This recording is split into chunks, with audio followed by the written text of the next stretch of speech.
Inland Revenue Amendment Number 3 Bill 2018.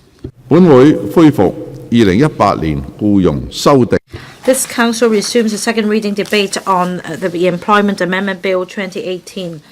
Mr. Wong Ting-kwong, Chairman of the Bills Committee on the bill, will first address the Council on the committee's report. Mr. Wong Ting-kwong. Thank you, Mr. President. As Chairman of the Bills Committee on Employment Amendment Bill 2018, I hereby report the deliberations of the committee to the Council.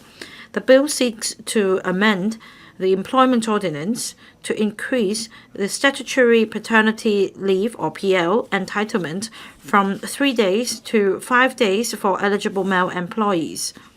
The Bills Committee has held 2 meetings with the administration. I will briefly report on the Bills Committee's concerns and issues which members have divergent views on. Members generally welcome the proposal to increase statutory paternity leave.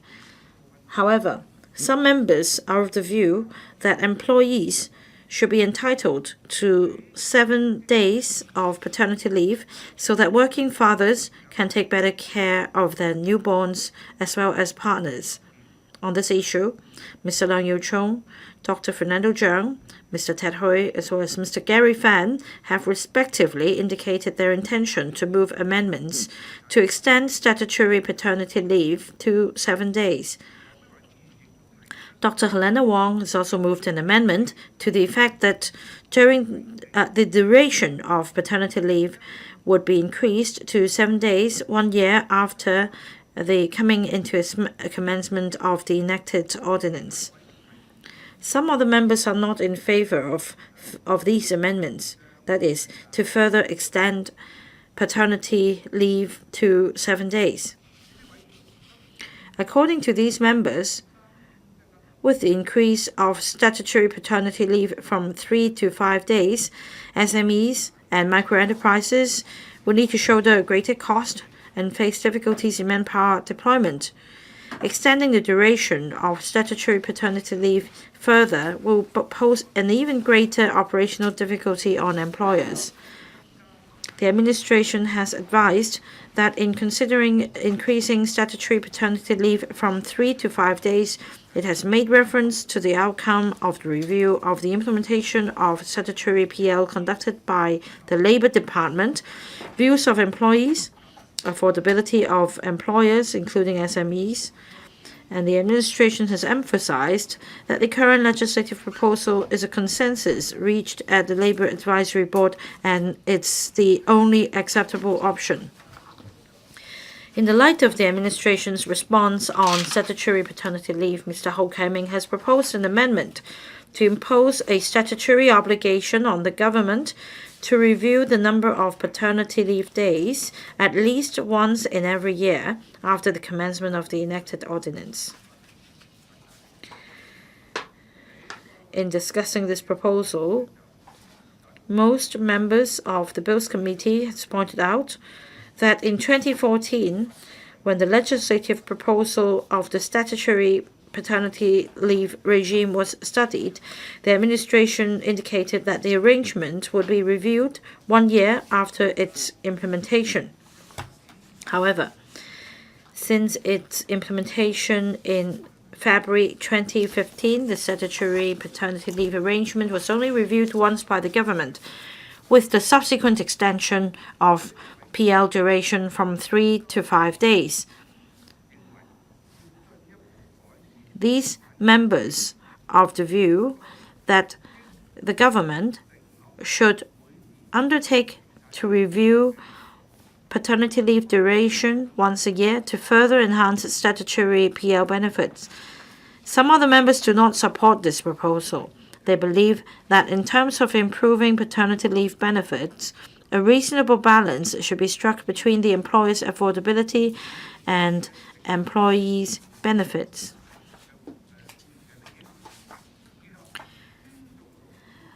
The Labor Advisory Board's consensus on the relevant arrangement should also be respected. The administration has advised that it has been, from time to time, reviewing the labor legislation in the light of socio-economic development in Hong Kong and improving the employees' benefits on the premise of balancing the interests of employees and the affordability of employers.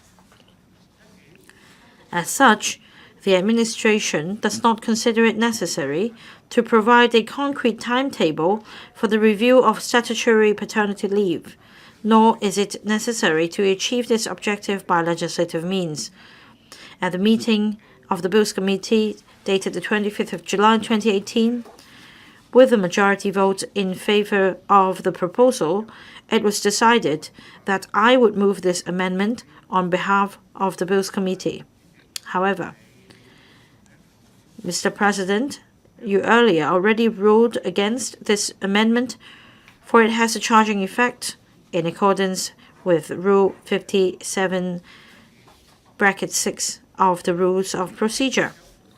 In addition, some members consider that employees on statutory paternity leave should enjoy full pay instead of receiving PL pay pitched at the same rate as maternity leave and sick leave, and that is just 4/5 of the employee's average daily wages. Mr. Ted Hui and Mr. Gary Fan have respectively indicated their intention to move amendments.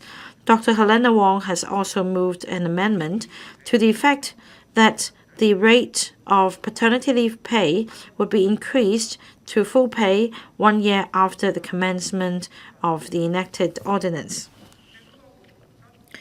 The government has reiterated that the bill seeks to increase statutory paternity leave duration to 5 days. Other existing arrangements, including the rate of PL pay, should remain unchanged. The Labour Advisory Board is also supportive of the proposal. And I stress that the Labour Advisory Board is supportive of the proposal put forward by the government. Some members have expressed concerns that the statutory paternity leave pay is not applicable to a miscarriage. The administration has advised that it would look into the various concerns over miscarriage when conducting the review on maternity leave. Finally, the Bills Committee has no objection to a technical amendment which will be moved by the administration in due course, as well as the resumption of the second reading of the bill. Mr. President, once again, may I give my personal view on the bill. Mr. President, resumption of the second reading of the Employment Amendment Bill 2018 seeks to increase the statutory paternity leave from 3 to 5 days, and some members proposed altogether 27 amendments. Only 10 have been approved by you, Mr. President. Mr. Ho Kai-ming proposed an amendment, and upon voting on the matter, it was decided that I would move this amendment on behalf of the Bills Committee, that a review would be conducted once every year after its implementation. And Mr. President, you ruled against this amendment. It should not be moved at this meeting, because according to the administration, a review, because this amendment is about conducting a regular review from time to time on the number or the duration of paternity leave, and as such it is a new and independent proposal. Every year, $3.7 million are spent to engage a dedicated team to take up the additional work, and as such it is not in accordance with the rules of procedure. So let me now focus on the 10 amendments that have been approved by the President. Mr. Yiu-chung, Dr. Fernando Zhang, Mr. Gary Fan, Mr. Ted Hui, and Dr. Helena Wong have moved amendments in relation to PL duration, and they are asking that the PL duration should be increased from 5 to 7 days. The DAB and myself have reservations over these proposals. In relation to the statutory PL arrangements, a consensus has been reached between employees and employer representatives at the Labour Advisory Board.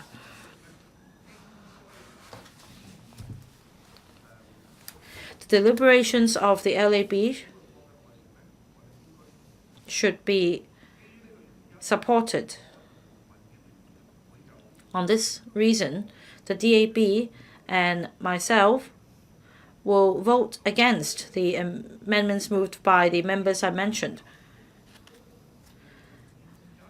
The Labour Advisory Board is the most representative committee comprising members from both employees and employer side, and they deliberate on labor issues, and they recommend proposals which are indicative.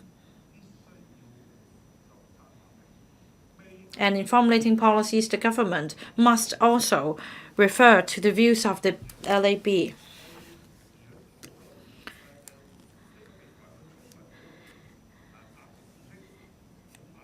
Any proposal that has not gone through the careful deliberations of the LAB is unlikely to gain the support of the majority. And as such, it will be difficult to implement any such legislative proposal that hasn't gone through the LAB. At the Bills Committee, some members were of the view that it is not sufficient, even if we extend the PL duration from 5 to 7 days for working fathers to take care of their newborns and partners. It was also mentioned that in 2014, during the deliberation of the statutory PL arrangement, there was already a suggestion that the PL duration should be increased to not 5 but 7 days. And therefore, on this occasion, we should increase it to 7 days, as they put it. I think it is reasonable for some members to strive for better employee benefits. And that's the reason why they're striving for further extension of PL duration beyond 5 days to 7 days. However, one must bear in mind that it should be reasonable. We should take into account the employer's affordability, and we should balance the interests of all parties. In particular, we have seen a spate of bills targeting employers, not to mention the recent Sino-US trade wars, which will have a significant impact on Hong Kong's economy. It would go beyond the affordability of many enterprises. And I also believe that with social progression and mutual understanding between employers and employees, as far as practical and possible, employee benefits will gradually improve. In fact, apart from deploying legislative means to introduce PL entitlement, many enterprises are now better aware of the importance of improving employee benefits, and they have taken the initiative to provide better benefits. In fact, even before we started discussion of this bill, many employers already gave employees 5 days of paternity leave. Some companies even offered 6 days of PL, as these companies believe employees are important resources of the companies, and they would like to offer better benefits to retain their staff. Of course, we also welcome any measures to incentivize employers to provide better benefits for their employees. We should also bear in mind that the objective of the statutory paternity leave is for working fathers to take care of their newborns and to offer emotional support to their partners on their path of recovery. and it is also introduced to prevent postpartum depression.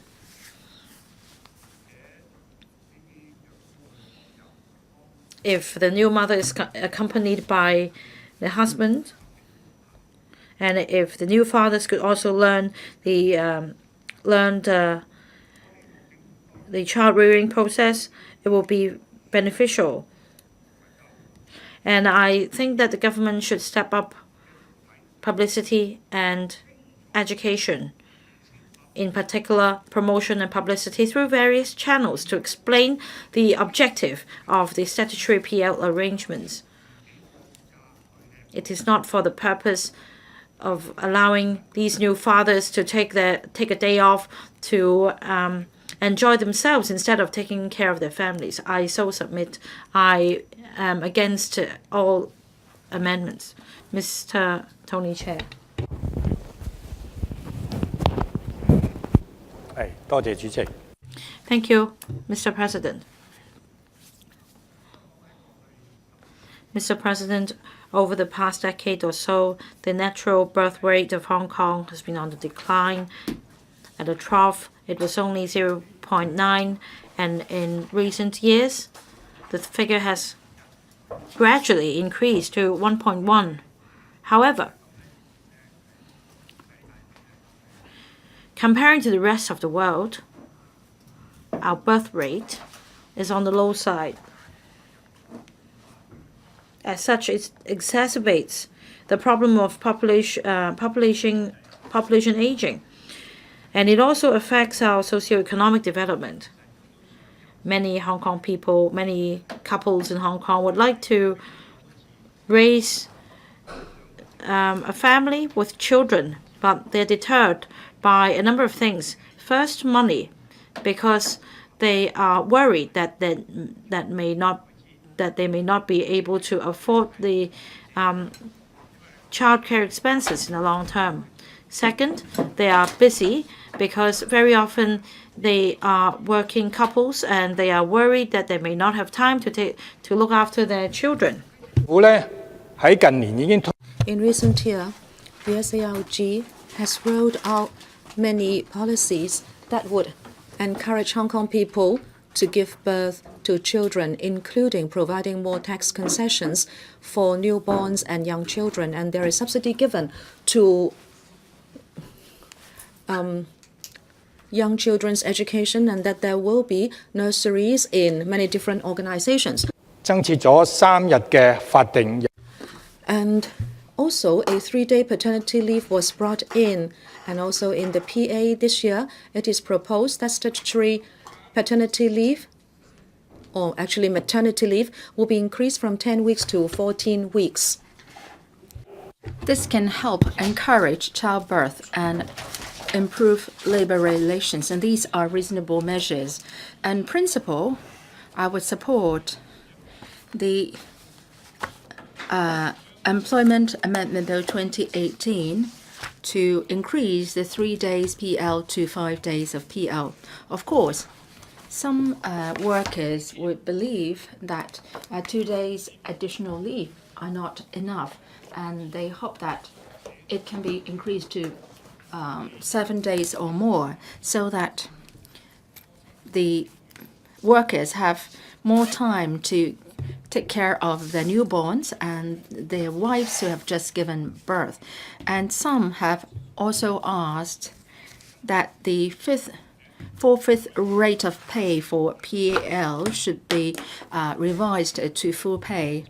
From the perspective of improving workers' welfare, I can understand these requests, but I think that for any labor issues, especially those entailing mandatory measures and legislation, if this is to proceed smoothly, it is more desirable to forge a consensus among the employers and the employees, and there should be a progressive approach. So if the government unilaterally changes the practice, then it will be very counterproductive, and the employers and employees will antagonize each other, and they will no longer be willing to negotiate between themselves. And in future, if you have to further improve labor rights, then it will be more difficult. The Legislative Council will have, going forward, deal with issues which have more far-reaching implications. For example, cancelling the offsetting mechanism under MPF, extending the paid ML, and also whether after major natural disasters, certain requirements that should be put in place in relation to reporting on duty. So if we are to undermine this mechanism where there is good negotiation between the employers and employees, then that will not be something good for the Hong Kong society as a whole. Now, there is a suggestion that there should be an annual review on PL days. The President, you have ruled that this CSAs be inadmissible. And for myself, I will not agree to this CSA either. And I don't think it's feasible either, because we all know that for review of any policies, no matter whether, even if we are talking about the fastest time possible, then it will take several months. So we have to consult also both the employers and employees. So it would just be a waste of time, manpower, and resources if there is an annual review. And if members believe that we must have 7 PL days, and there should be full pay, and there should be annual review of the policy, and if they are so unhappy with this bill of the government, well, if that is the case, you might as well vote it down. President, of course, I don't want this bill be voted down, but if you do have so many views, does it mean that we should not pass this bill? And then isn't voting down on it one of the options? Of course, I hope that, well, after the controversy of the political reform, we have learned how to communicate and try to pocket something first and try to make compromises.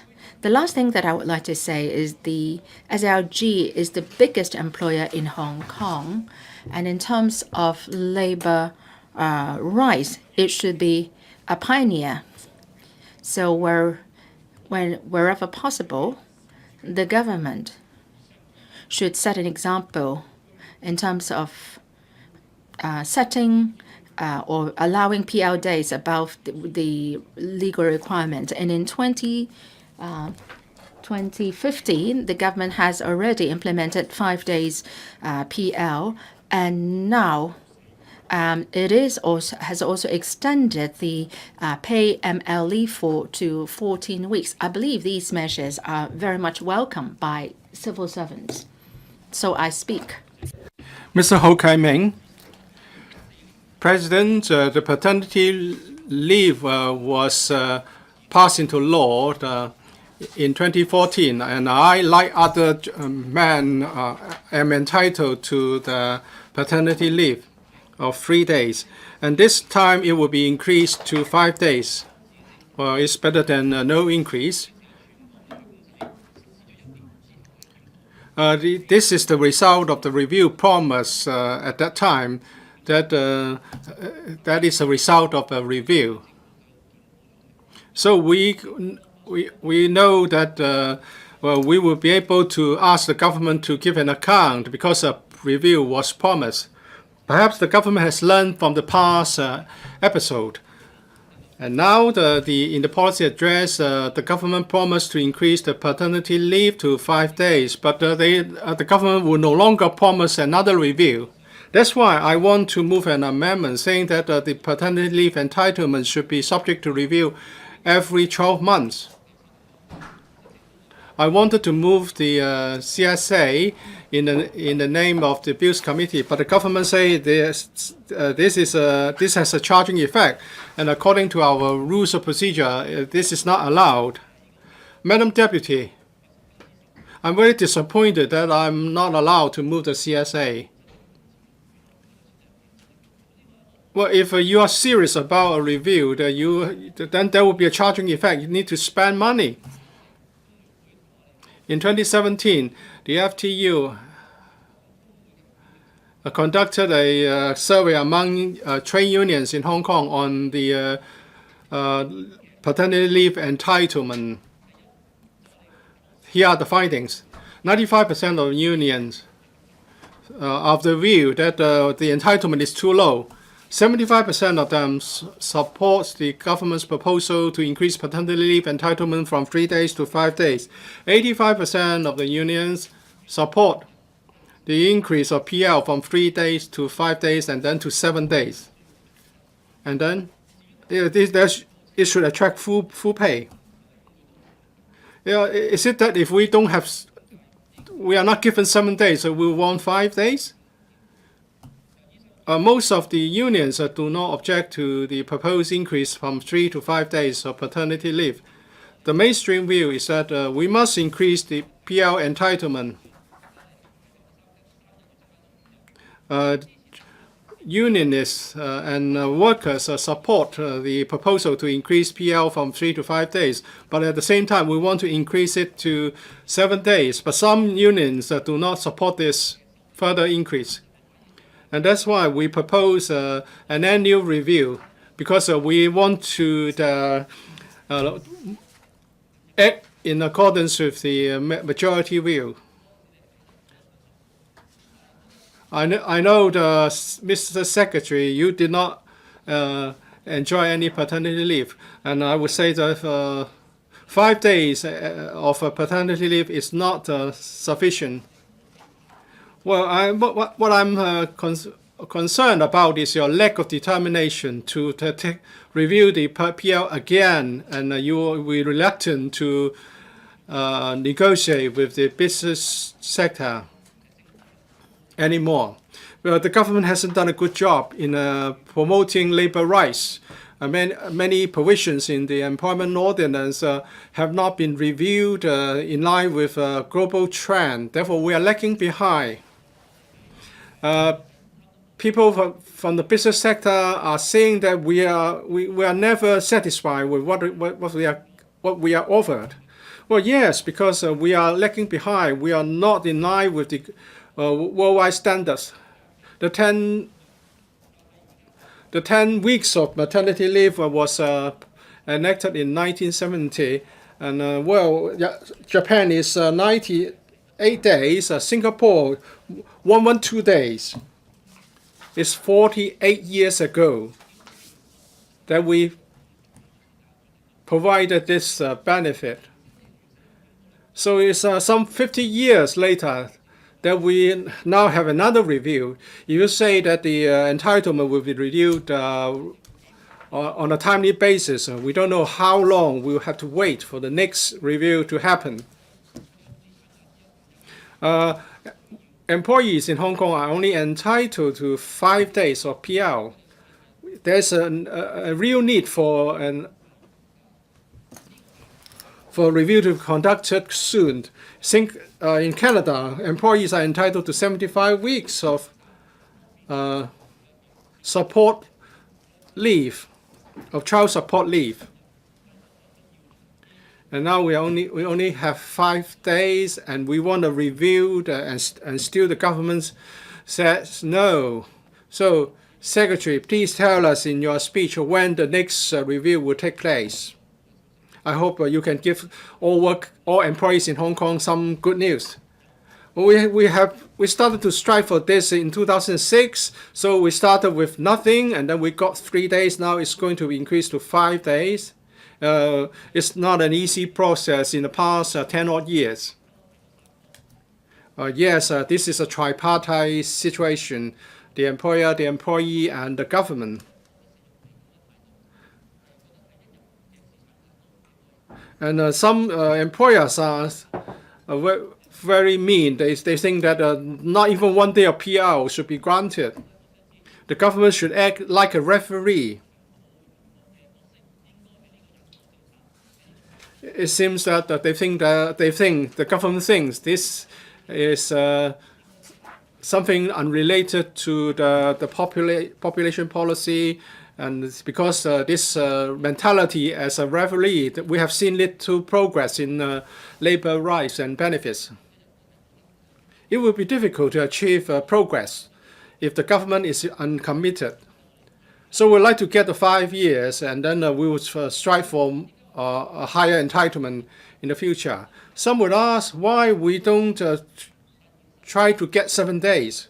Well, no one is more anxious to achieve this than us, but we want to get 5 days.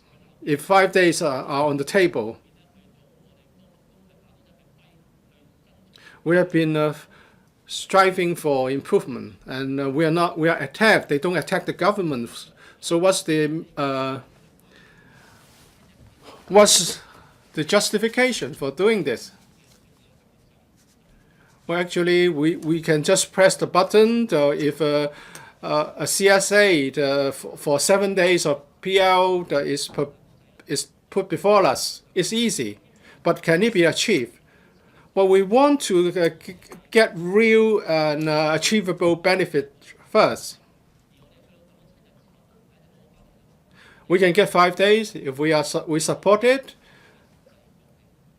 And even if we support 7 days of PL, we may not get it. We understand this is the hard-won fruit of labor on the part of the labor sector. We'll do nothing to compromise this. We'll try to get 5 days of paternity leave today. And at the same time, I want the Secretary to tell us when Hong Kong employees will get 7 days of PL. And we will continue to ask for it until we get it. Mr. Leung Yiu-chung.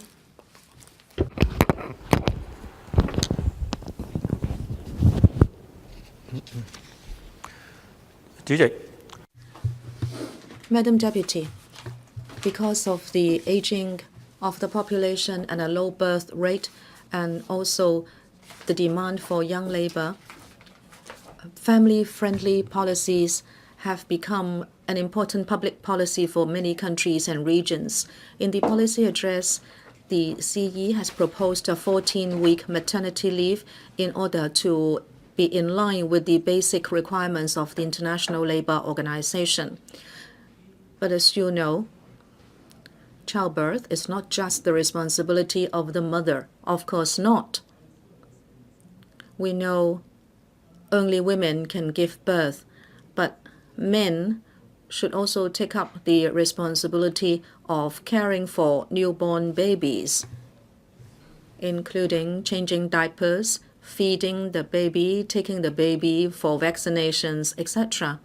Without the father, it would be very demanding on the mother. After delivery, the woman is weak physically. That is the time when she needs her partner most, and she needs the help of the partner.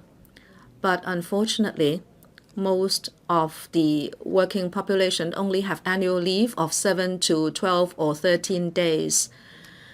It is very difficult for them to take leave to take care of the mother and a newborn child. In order to give a better environment for young babies to grow up in, many countries and regions are increasing their number of paternity leave days.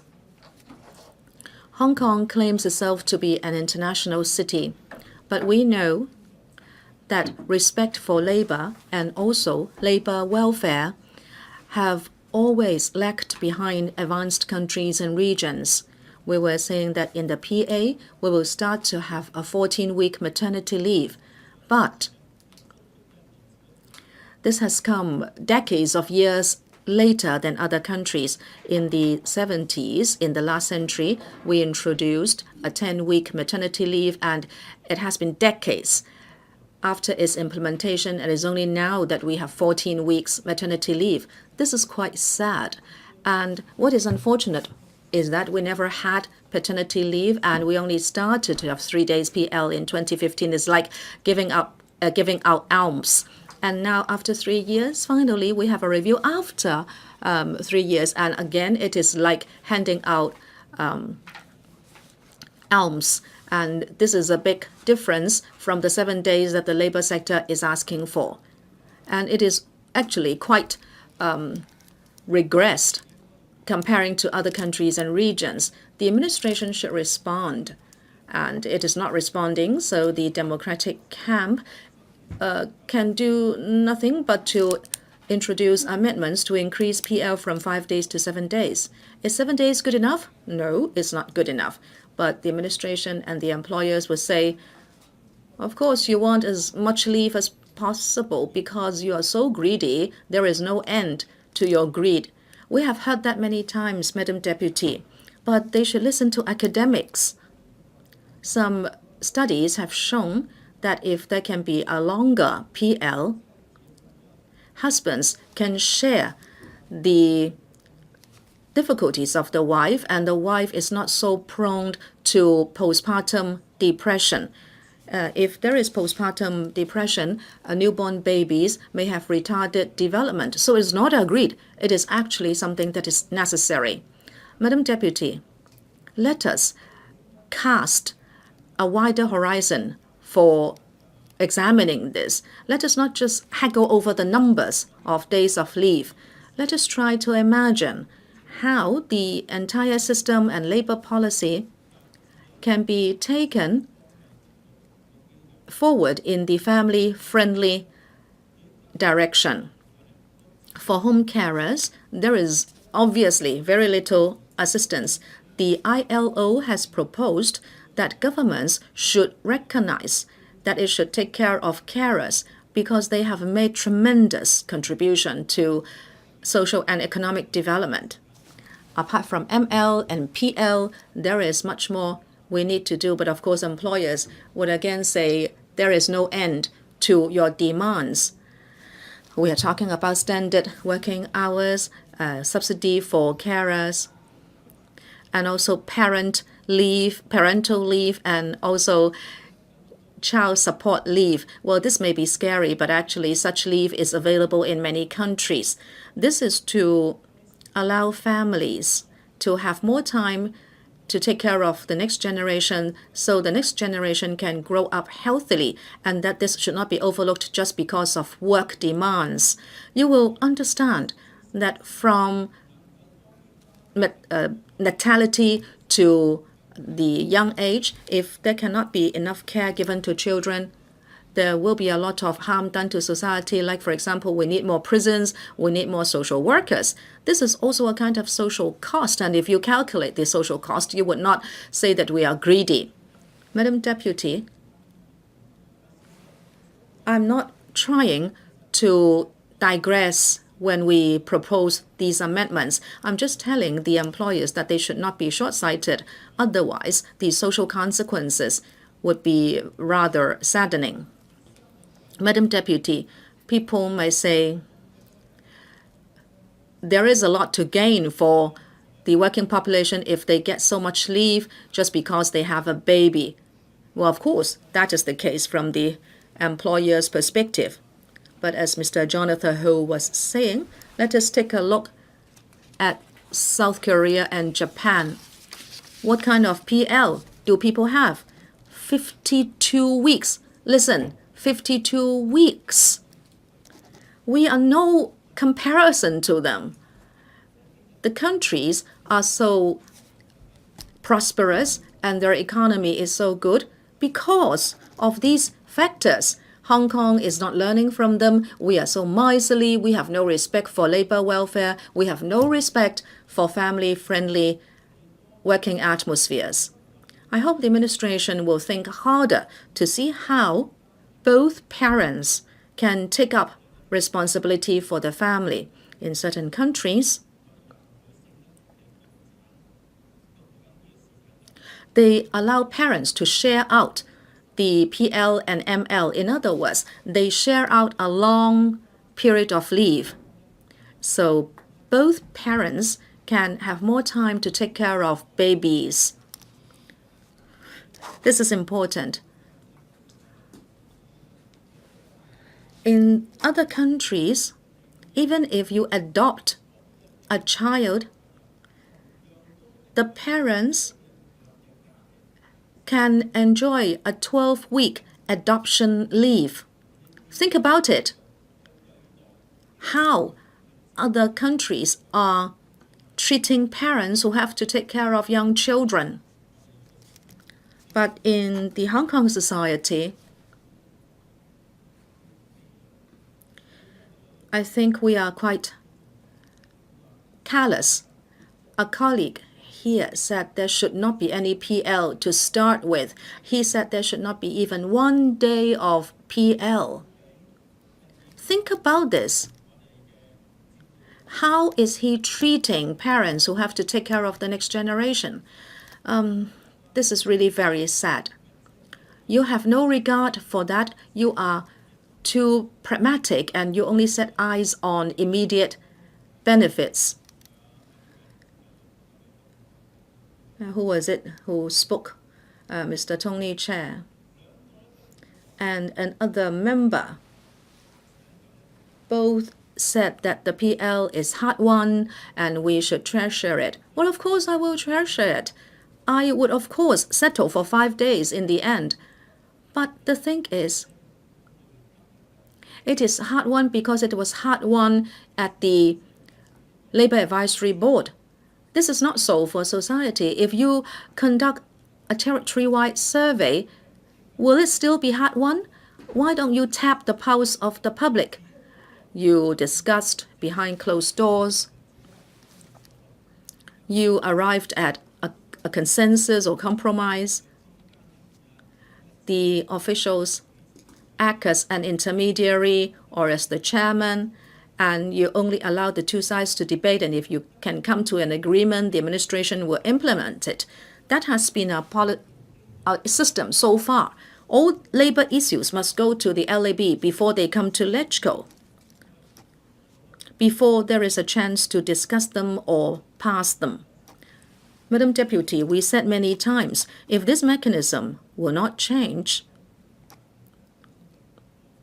we will not be able to fight for more rights and benefits for the labor sector. But the administration has always used this as a hurdle because you say everything has to go to the LAB before it comes to LegCo. Again, this is very unfortunate. A lot of the aspirations of the labor sector have been put forward, but the administration says, well, you can very well put them forward, but there will be just two possibilities of handling them. One, that it will be retracted from by the government, or two, it will be taken to the LAB to see whether the LAB finds it acceptable. This has been the attitude of the government so far. Why don't you allow the public to debate these proposals?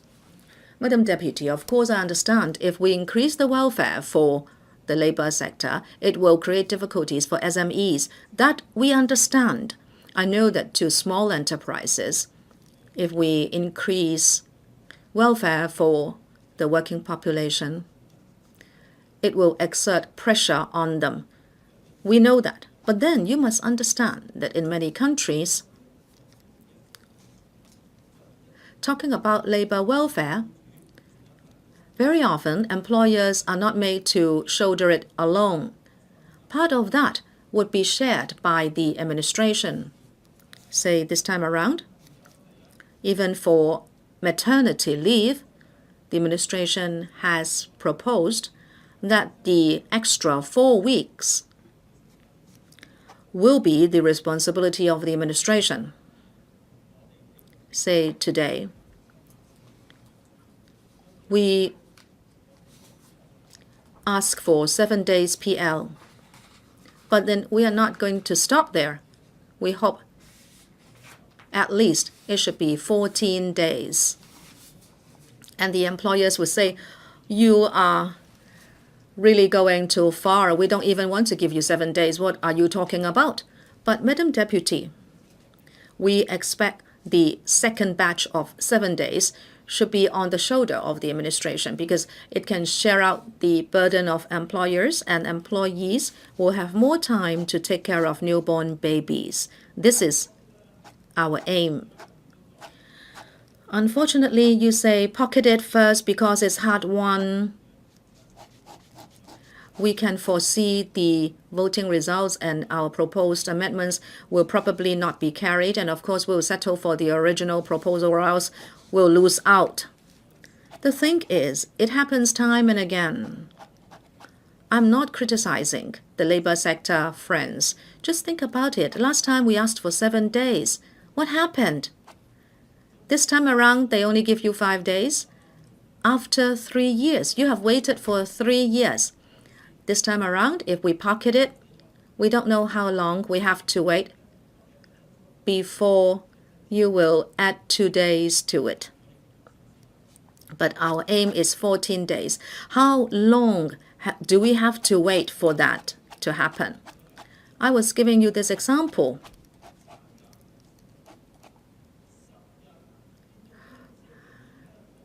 We had 10 weeks maternity leave, and now we have 14 weeks. But we waited over 30 years for that change. So how long do we have to wait this time around? I don't know whether we will still be here when we are made to wait. I'm not moving my amendment now, but I'd just like you to think about it. We have waited too long. Can you satisfy our very modest request and increase it to 7 days? So not only women will be held responsible for childbirth, but that it will be shared out by the men.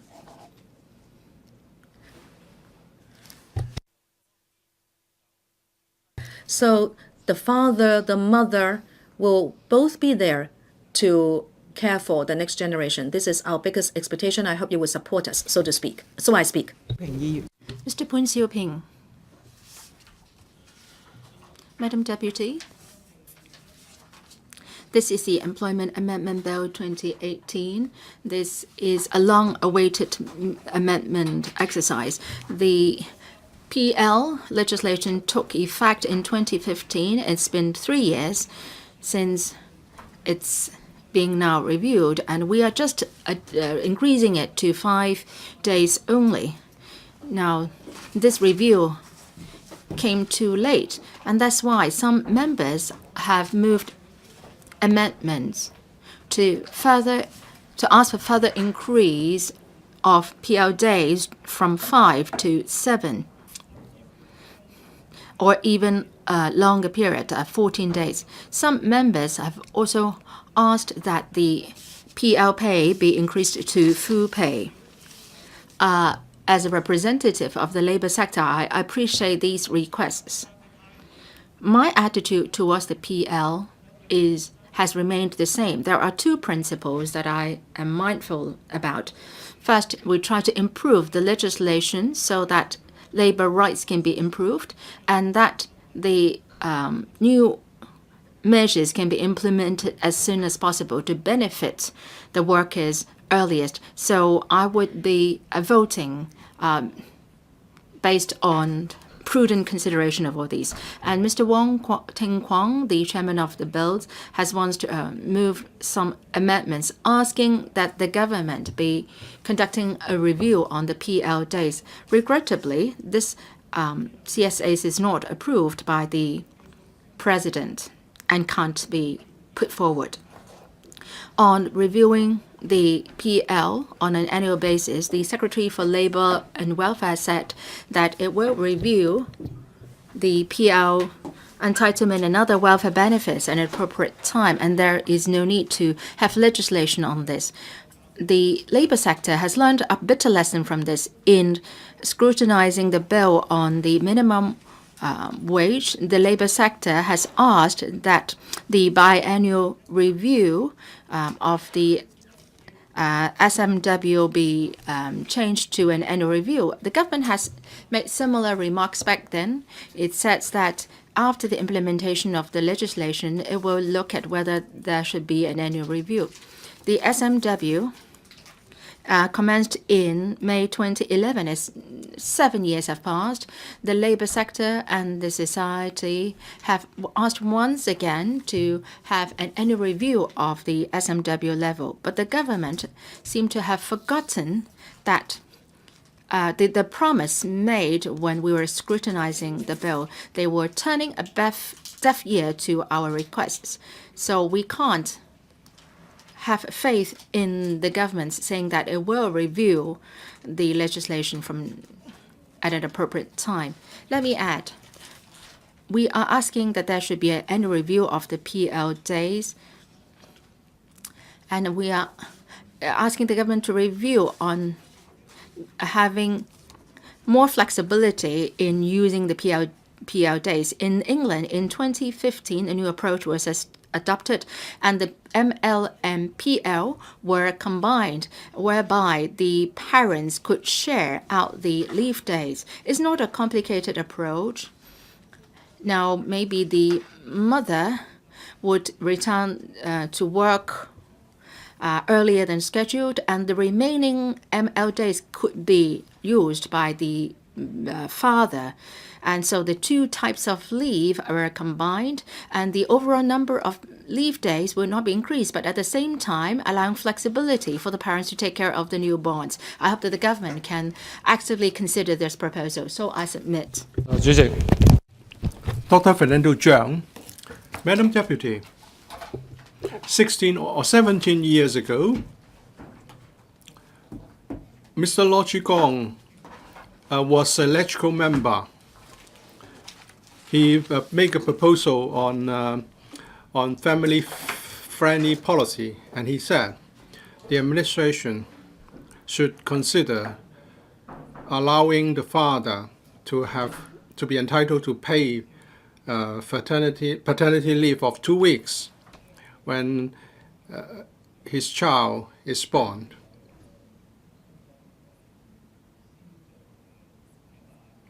So Mr. Law at that time embraced a very avant-garde idea. And now he's saying that we are asking something not for the present date, but for a future date. And he can only accept a PL entitlement of 5 days. Actually, all civil servants are now entitled to full pay paternity leave of 5 days. 30 years ago, I was in the USA. My first child was born then. I was entitled to PL. I cannot recall how many days. It was so long ago. I worked for a certain organization. A lot of flexibility was allowed. Well, I was at the head of an organization, but I had to follow rules.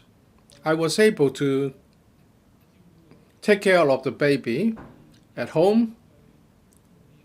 I changed diapers at night. I fed the baby at night.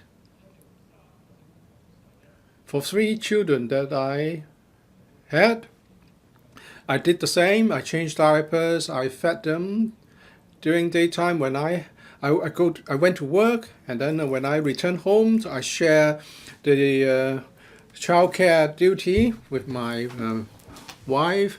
But that was a very important experience for me. I believe for my children, it was also a very good relationship building experience. That's the result. I think I have very close relationship with my children, my 3 children, because I did have the opportunity to take care of them hands-on. If I didn't have that experience, for men, especially for Chinese men in this community, who are considered heads of households, heads of family, and they are externally oriented in their personal relationship, and they are supposed to be breadwinners only. In other communities, and according to many surveys conducted, more than 80% of male employees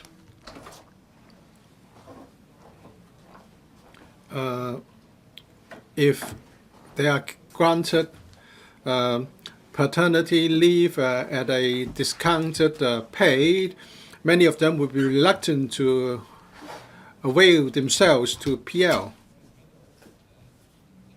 In 2016, 2017, if we look at the civil service, the number of civil servants, male civil servants, applying for PL accounted for 2.8% of the total.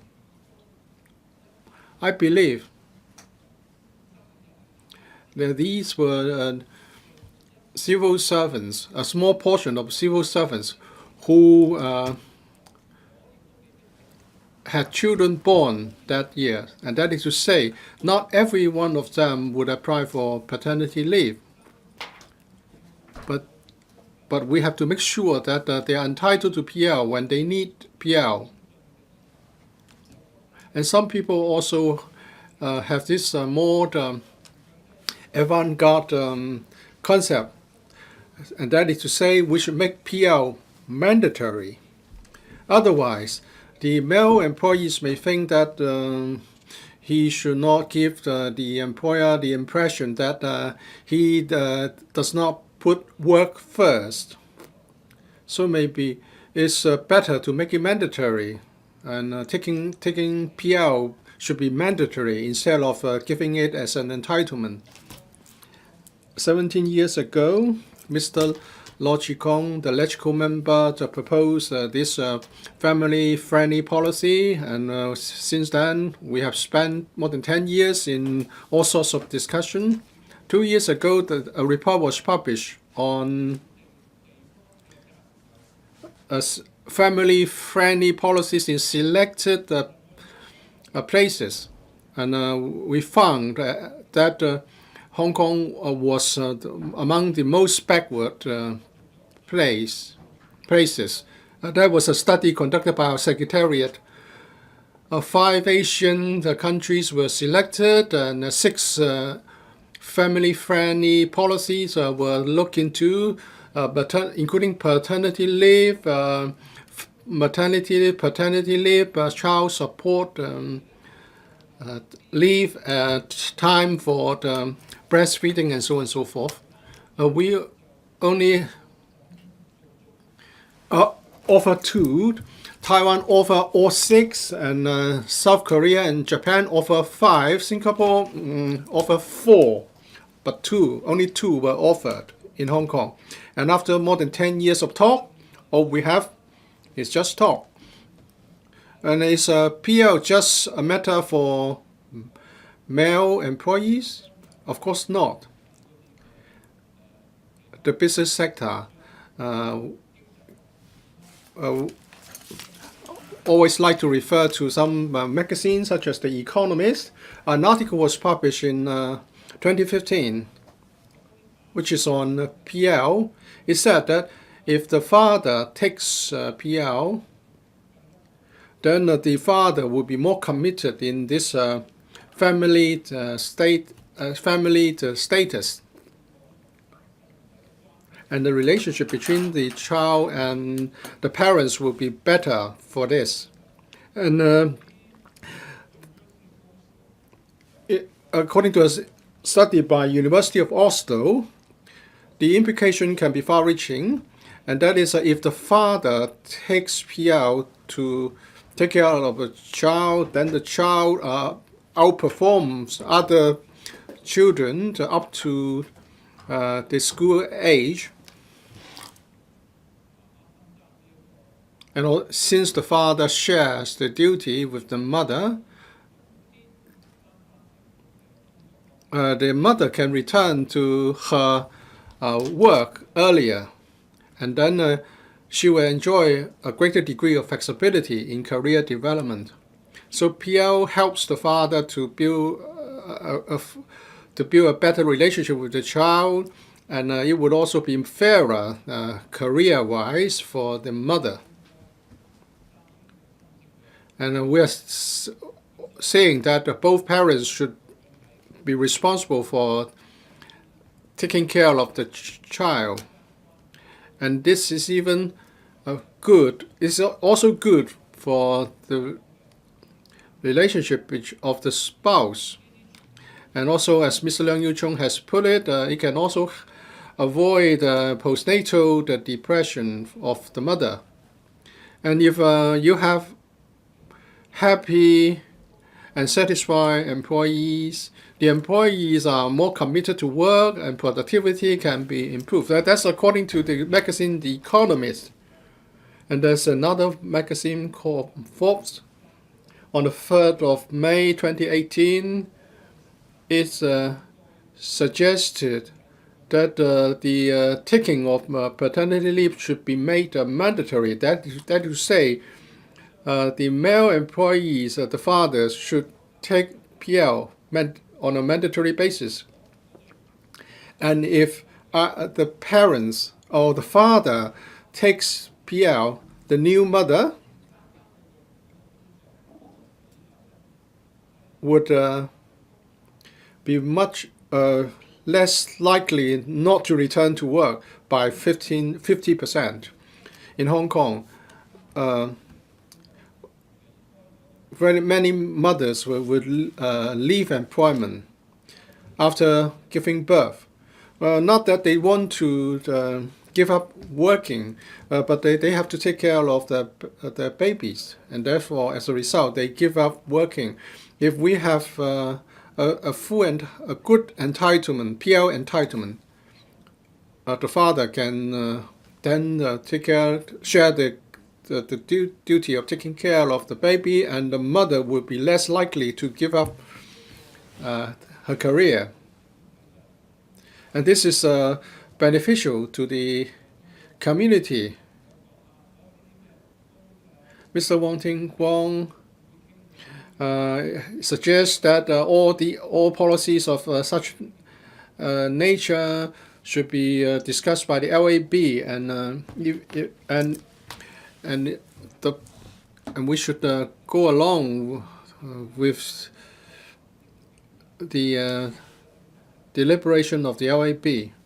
But today, we should not promote cutthroat competition. We should promote compassionate care for employees. And people who are leaders in the business sector should have such attributes, being compassionate about people. And if you allow the father to share the childcare duty, it would be best for the promotion of parent-child relationship. And this is not just a matter of labor relationship. It's going to promote the well-being of the community. That's according to Forbes. On the 28th of November, New York Times published a report that if you do not offer PL, many people would not like to take your job. And many people would try to get another job, so that get PL, that offer PL if the current job doesn't offer one. And Ernst & Young recently decided to offer 4 months of PL to its employees. American Express offers 20 weeks. IBM, maternity leave, 20 weeks, paternity leave, 12 weeks.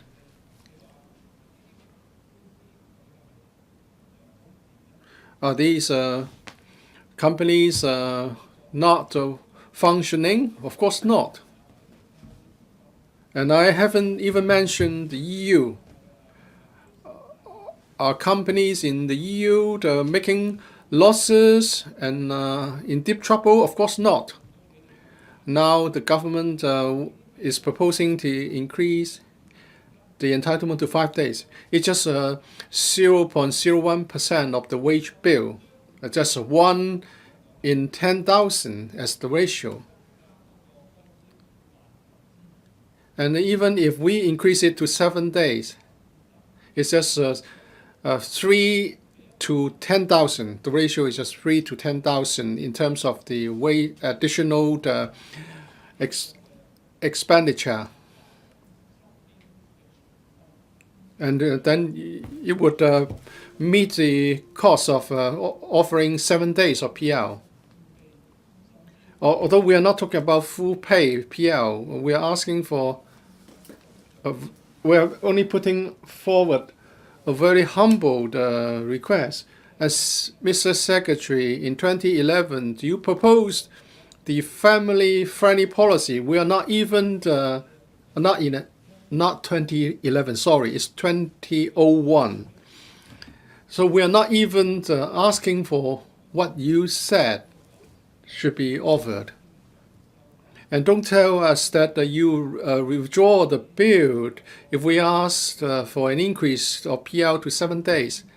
Please stick to your ideals. Please stand on the side of the grassroots. Please give us fairness, social justice. That's what you can do in your position right now. Mr. Yiu-chung, thank you, Madam Deputy. When a woman gives birth, she wants the husband to be around to give her more care. This is the common aspiration of human beings. And after a consensus is reached between the two sides, the administration has decided to increase PL from 3 days to 5 days, and this has responded to the aspirations of society. This is the result of the hard work of employers and employees. In Hong Kong, 90% of the enterprises are SMEs, and the same goes for travel agencies. Mr. Fernando Zhang was talking about large enterprises, but let us look at small and medium and micro enterprises. Very often, they hire just 3 to 5 people or even fewer, just like travel agents. When we face internet competition and also direct sales by suppliers, our operation is made very difficult. In normal circumstances, we won't hire many people. The company would only recruit people when absolutely necessary. Travel agents work very hard. They have to look at customs clearance, and also there are package tours and also individual tours, and customers have very different demands. Even an average staff member has to be trained, and he has to acquire professional skills in order to satisfy customers. If he is negligent or he commits a mistake, the tour of our customers will be affected and losses to the company would be incurred.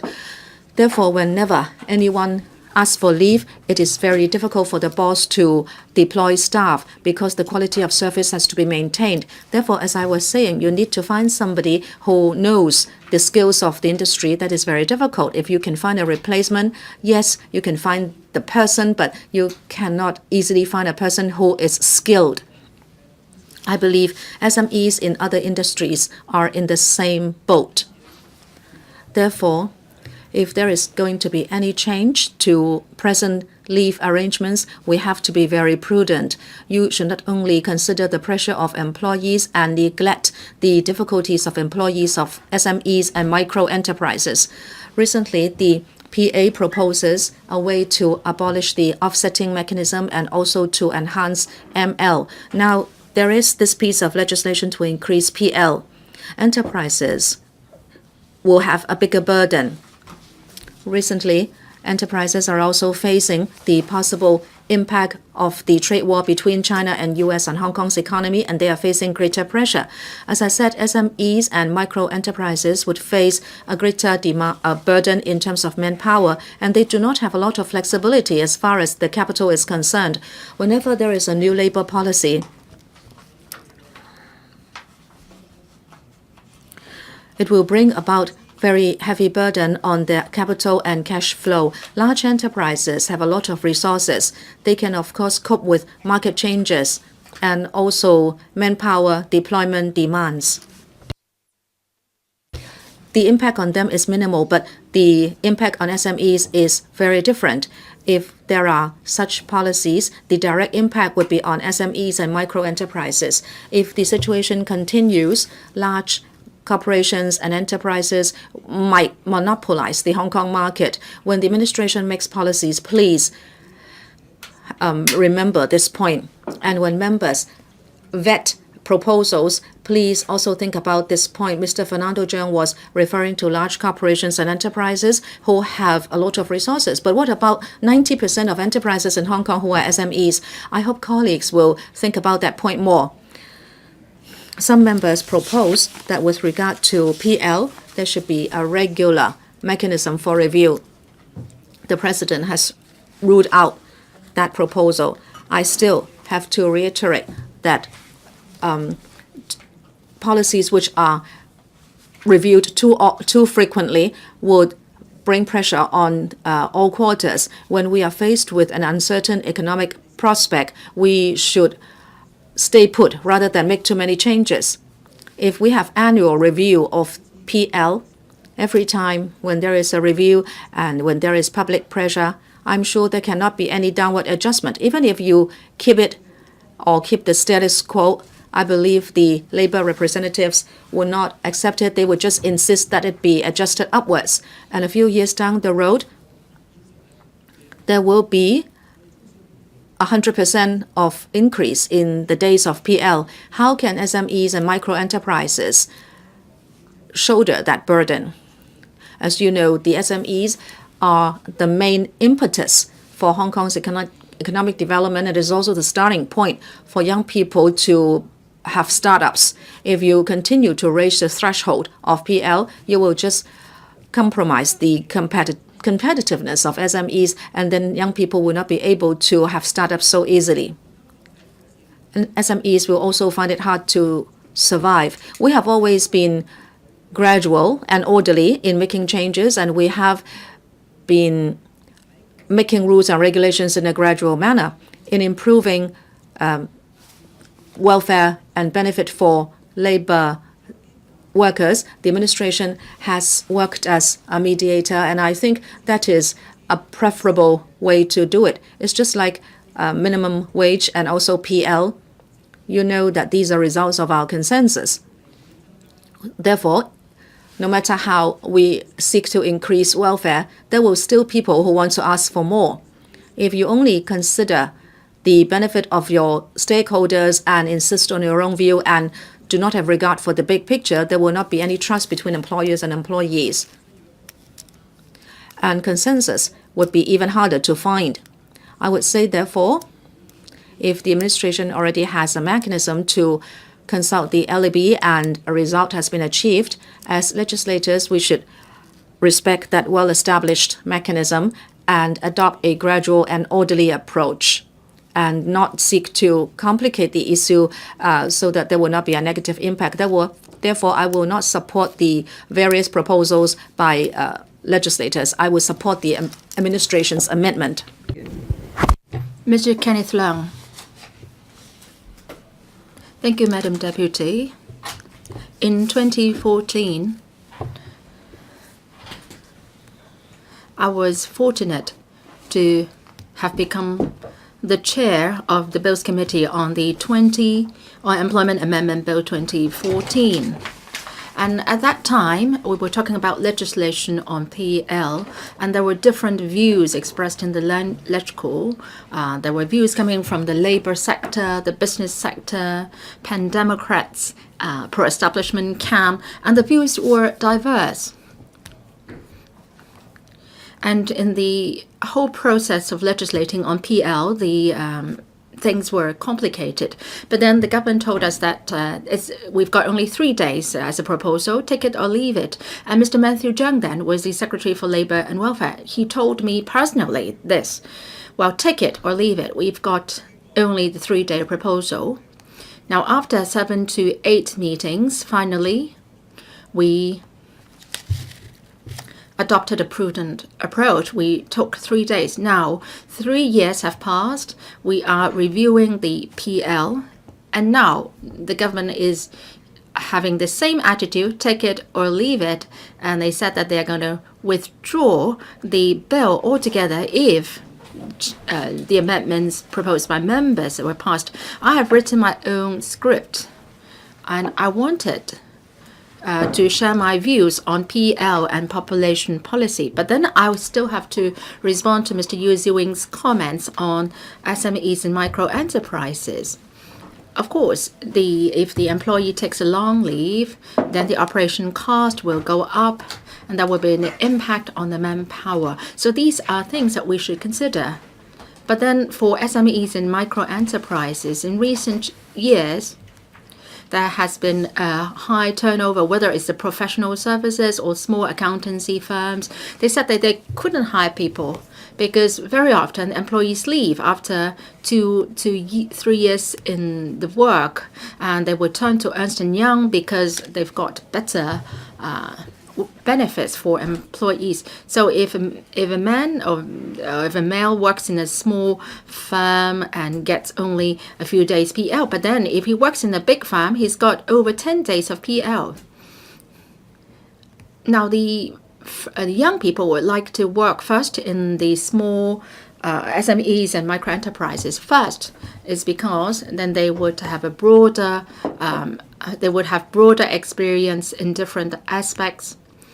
And this is something that can be offered by the SMEs and micro enterprises. Various opportunities are presented to them. In big firms, they would not be shouldering that heavier responsibility. Second, in terms of the work hours, they tend to be more flexible in a way. So Mr. Yiu referred to the issue on travel agents. I have some views on that. Many of my friends are operating SME travel agents, and they are using a lot of AIs and technology to help resolve their problems. Say, if people want to book air tickets and they have inquiries on travel or tours, a lot of travel agents are leveraging on technology to help respond to those requests and help in their business. The person doesn't have to work physically in the office and still be able such business can still be entertained, and customers' requests can be entertained. We just discussed the IR Amendment number 3 bill, and we were talking about INT, which can, by and large, resolve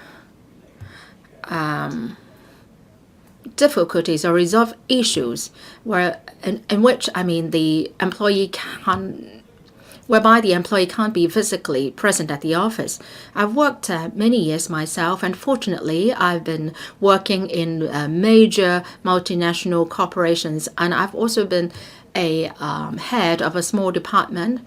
And as the head, I have to look at the manpower allocation within my department, the turnover rate, and whether my employees are happy or not. And very often, we have to face this choice. Say, for example, if this employee would like to take 2 weeks leave for study, 2 weeks study leave. Now, maybe we are running short of manpower, and we're not duty bound to approve that leave application. But then, if we don't allow the leave application, then the employee would think to himself, well, I am trying to enhance my capability, and that does good to the employer in the long term. And if he's not granted the leave, then he tends to resign or leave or quit.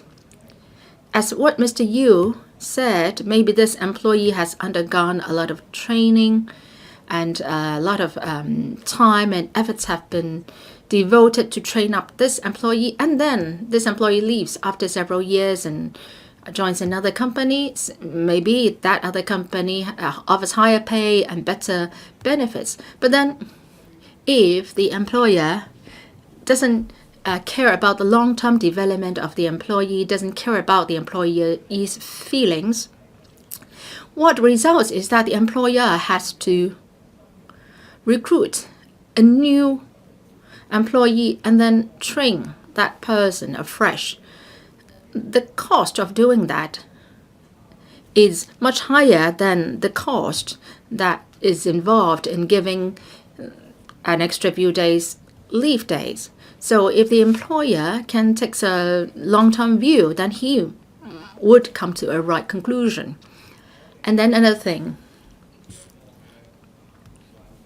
in the Chinese society, well, not all employers, I'm not saying all employers, but, well, Chinese employers are different from Western employers in the sense that when an employee is being promoted to a managerial grade, and then the manager would be bossing around and would not do the chores themselves. So if an employee would like to take, say, PL, ML leave, as the head of the department, I think he should take up some of the work of that employee, but not every employer subscribes to that kind of approach, that kind of employer-employee relationship. Now, let me share my own experience. If an employee would like to take PL or ML, very often it's myself or someone even more senior than myself would try to take up the work done by this employee. That's not a problem, because in the long term, that will bring benefits to the enterprise. Now, coming back to the PL, increase from 3 to 5 days, this is just a small step forward. For a mom to be or dad to be, 3 or 5 days are grossly insufficient. I remembered that when my first child was born in 1999, back then, well, civil servants didn't enjoy any PL. For my own company, we have a worldwide policy, and that is every father will enjoy 5 PL days. But in Hong Kong, in 1999, they said no PL days. I asked why, and they said that PL was not common in Hong Kong, and nobody was doing that. So I was very unhappy, of course, because other branches in other parts of the world have got that, but then Hong Kong, I didn't get that, because they said that that was not common in Hong Kong, and they're not trying to take the lead here by offering PL days. Now, if there is the mother gives birth naturally, and the mother has to wait safe in the hospital for a dozen hours, and the father has to be by her side. And then after the childbirth, then the mother still has to be observed in the hospital. So we're talking about 3 days of the father accompanying the mother in the hospital. But we just got 3 days now. Now, after the discharge from the hospital of the mother, and the father and the mother has to arrange for all the necessary materials for the newborn. So the mom or the dad very often do not get sufficient rest. President, well, you might recall that the mom or dad have to get up 2 to 3 times during the middle of the night. You have to change diapers, you have to feed the baby, and then say the next morning the father still has to arrive at work punctually, and he's not given any extra days of leave. Then the father will suffer from, say, a lower productivity, and it will not be as focused as he normally is. So if maybe we can adopt a flexible approach, combine the PL and ML, I think that's a good approach. In the Chief Executive's policy address, it is said that the ML will be extended from 10 weeks to 14 weeks. There will be a study into that. So maybe you can further discuss or consider whether PL and ML can be combined, say, give them 16 weeks. And the mother and the father can choose how to spend these leave days, then that kind of flexibility will incentivize young people to give birth to babies. And that will also help with improving the aging population in Hong Kong. The birth rate in Hong Kong is 1.2 for women. For families with two or more children are getting fewer and fewer in number. So if you give an extra 2 PL days to the father, or if you are willing to give 7 PL days, then if you are talking about 2 children, we are talking about an extra 4 days only. So this is very minuscule, I would say, and will not have any impact whatsoever on the economy. But then this will symbolize that the government is a caring government and the employer is a caring employer. Well, this message to be delivered is very important, and it's compared to the economic cost, and this is something that we should do. The employers will enjoy long-term benefits if they go down that route. As in many countries, they have a sort of a shared PL-ML arrangement, and in the long term, I hope the government can study into that direction in the long term. And I've heard many voices from the business sector. Most of them are objecting to increasing PL. But let's think about this, whether your business model is the best one now, and whether you are suffering from a high turnover rate, and do you spend a lot of time in recruitment.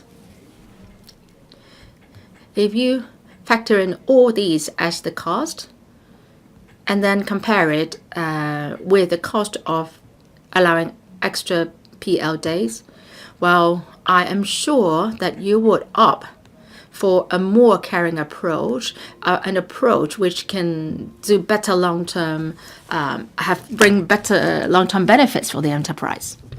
Mr. Chi-fung. Thank you, Councillor Leung. I rise to speak in support of the resumption of second reading of the Employment Amendment Bill. I support it because the bill proposes to increase the PL entitlement, but this is not sufficient. I have moved a CSA so that the PL entitlement can be increased from 5 days to 7 days. I'll speaking on the amendment, the CSA, in a moment.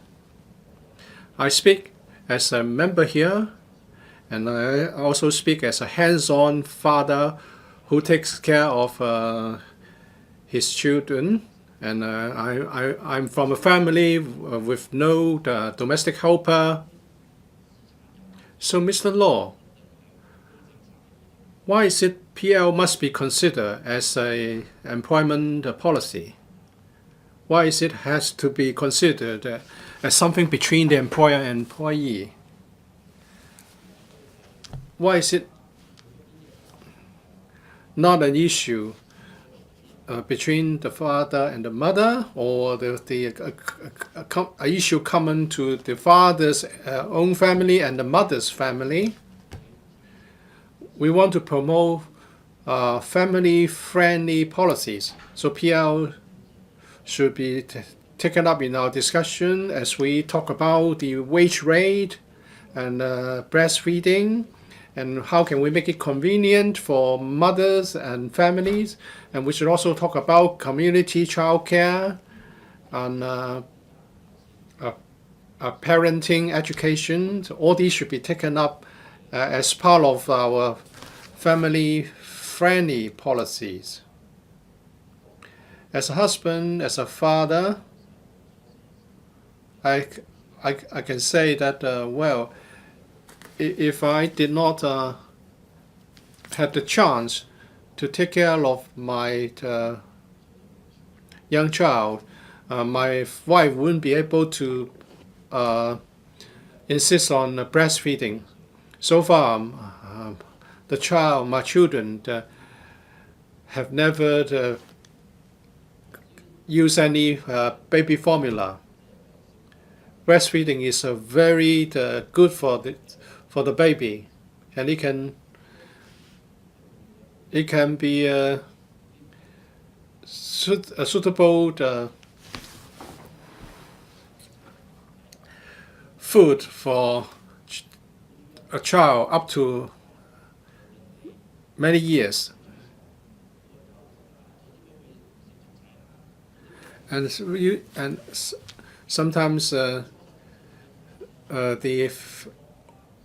grandparents may think that the baby should be given congee. Breastfeeding is difficult. Sometimes the mother cannot produce the milk because of the problems with the breast glands, and the husband's duty would be to accompany the wife to see a nurse, and sometimes the babies have problems, and there will be the need to visit the maternity and child health center regularly, and the baby would have to be weighed, and the clothing and the diaper would have to be taken away first, and the mother was still recovering from the delivery. Well, yes, and perhaps you think this is not your portfolio, and perhaps we should talk to Professor Chen. The government should take the lead and tell the government that the family status as a father is an important one, and we have a law to prevent family status discrimination.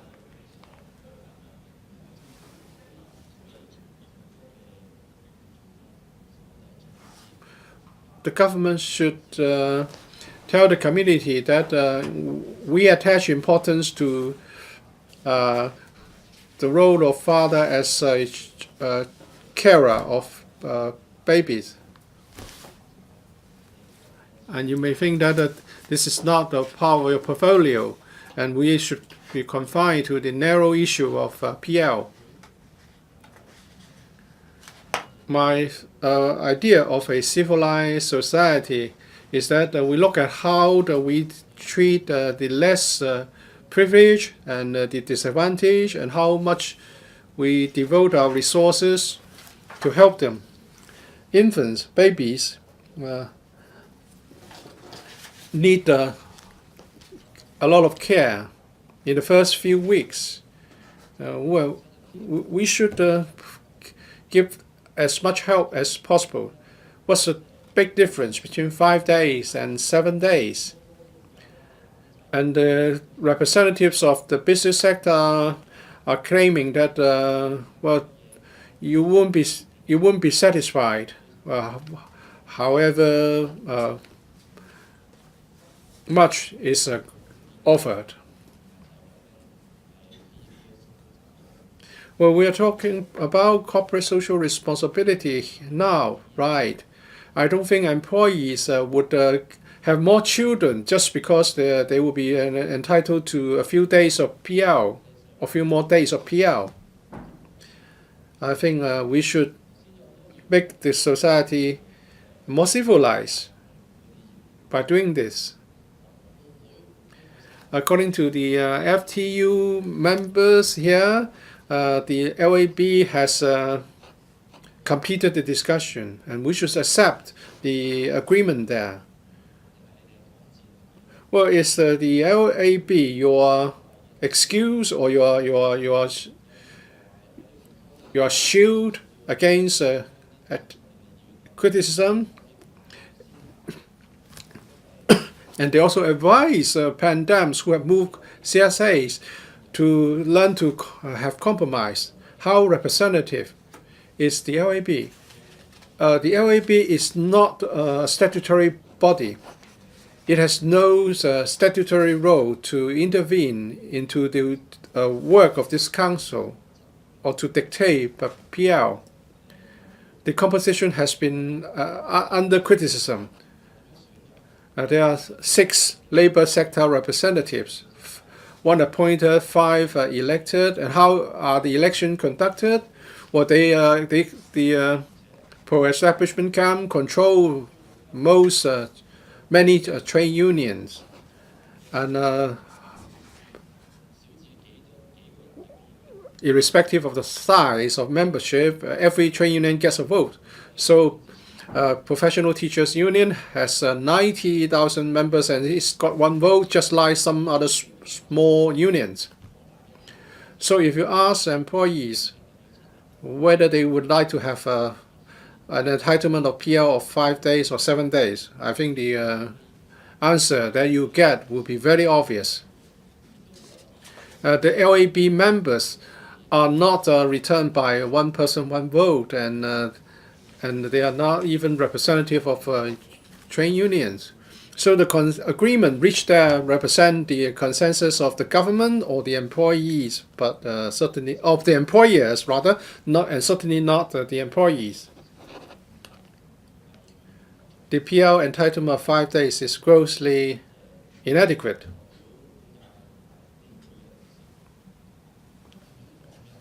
Members representing the FTU and the labor sector keep saying that 5 days is not good enough.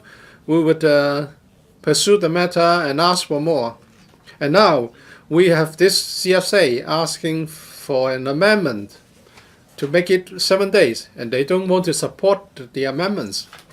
We're saying that we're backward compared with other countries. But now you have this right proposal right before you, and you don't want to support the amendments. Back then, when PL was introduced, they had the chance to press the button and get the amendment passed, but they just sat there and did not vote. I don't have a crystal ball, but I believe the same will happen now. Members representing the FTU or the labor sector would either walk away or just sit here and do not vote. And they would just let the CSAs asking for a higher entitlement of a PL be voted down. And they are saying that if the CSA asking for 7 days is passed, the government will withdraw the bill. So you should join hands with us and force the government not to withdraw it. That would be in the best interest of employees. Is the LAB really an interest group? They would just try to share the proceeds of social progress? Well, you are holding members and the labor sector ransom. And if we do not agree to the proposal to increase it to 5 days, and we'll just revert back to the old entitlement of 3 days. Dr. Fernando Zhang, talk about your proposal 17 years ago when you were a member representing the Democratic Party. You wanted to have full pay, paternity leave, and family-friendly policies. The government didn't listen to you, and now we will ask you for this, and you you turn a deaf ear to what to our views when you are the secretary. So when politicians join the government, well, perhaps it's unavoidable that they will have to do away with some of their ideals.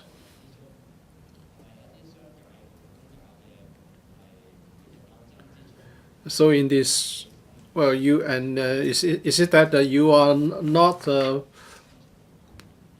bold enough to tell things as they are, or to tell people what you really think would be good in this struggle between the employers and employees, and you will not make this community more civilized by promoting the progress.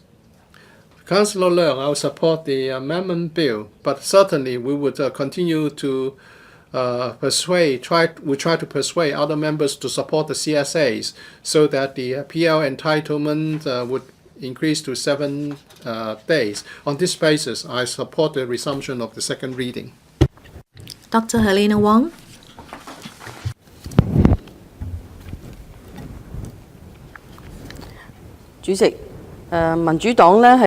President, the Democratic Party has been striving for family-friendly policies.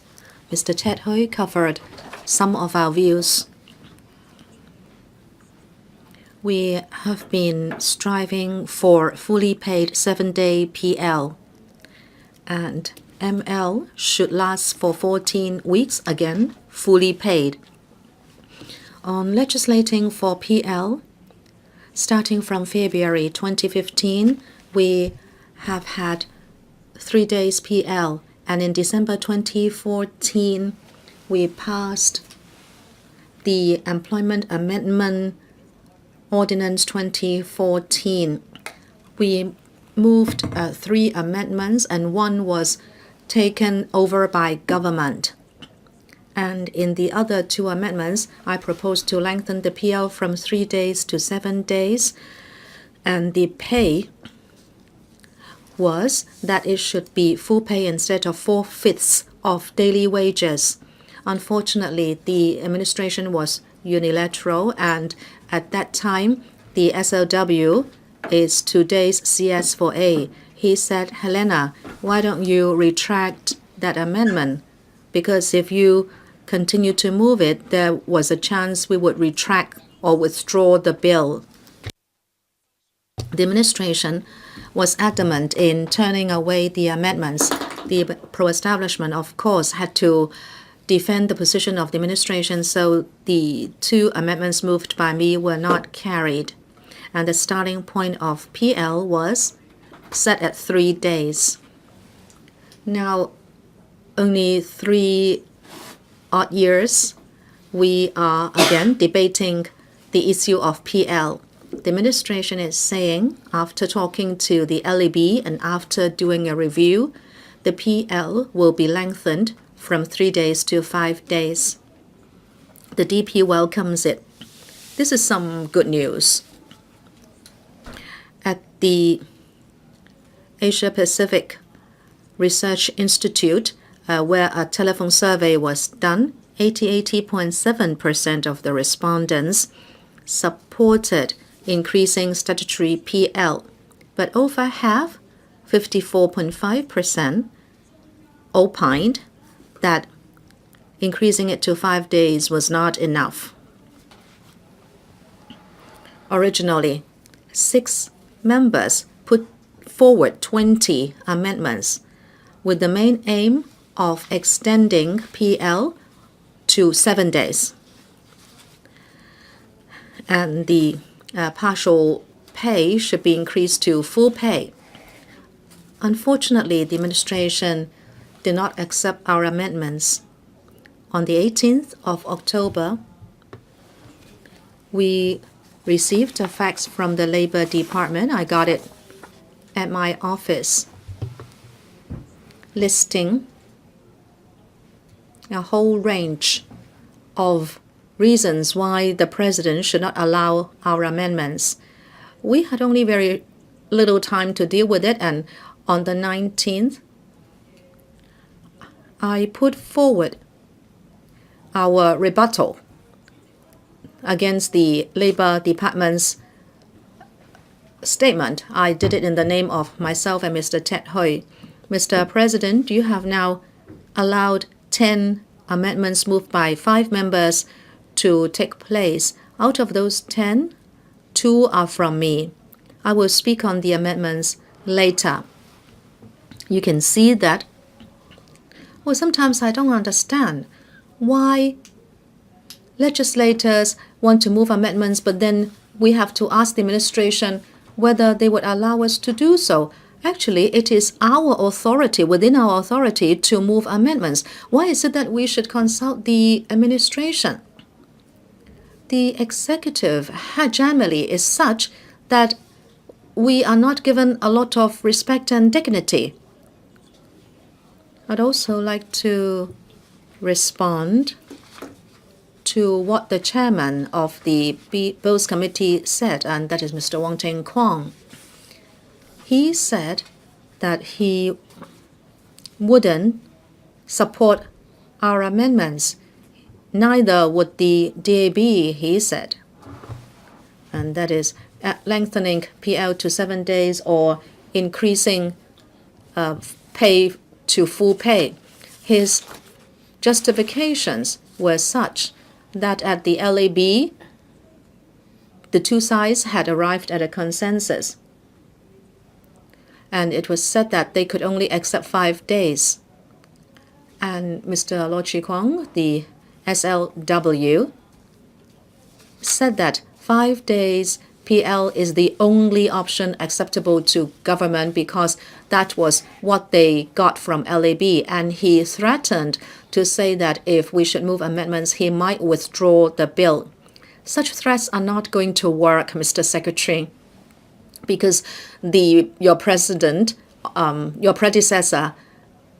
used the same tactic. But this is not something we should encourage. You always come to say, if you don't take it, we will withdraw it. Well, that's very hegemonistic. Are you walking down the road of authoritarianism? Are you resorting to executive hegemony so as to suppress our authority? We can see that trend developing. I don't want Carrie Lam's government to go down the authoritarian route. She proposed the Hong Kong Palace Museum, but that was not even discussed by the WKCD authority. Well, after she talked to Beijing, she would just go ahead with it. The same goes for East Lantau reclamation. There was not in the end of consultation, and there was no discussion, yet she proposed to reclaim 1,700 hectares of land. And now you are telling us if you move your amendments, we'll withdraw the bill. This is quite unsettling.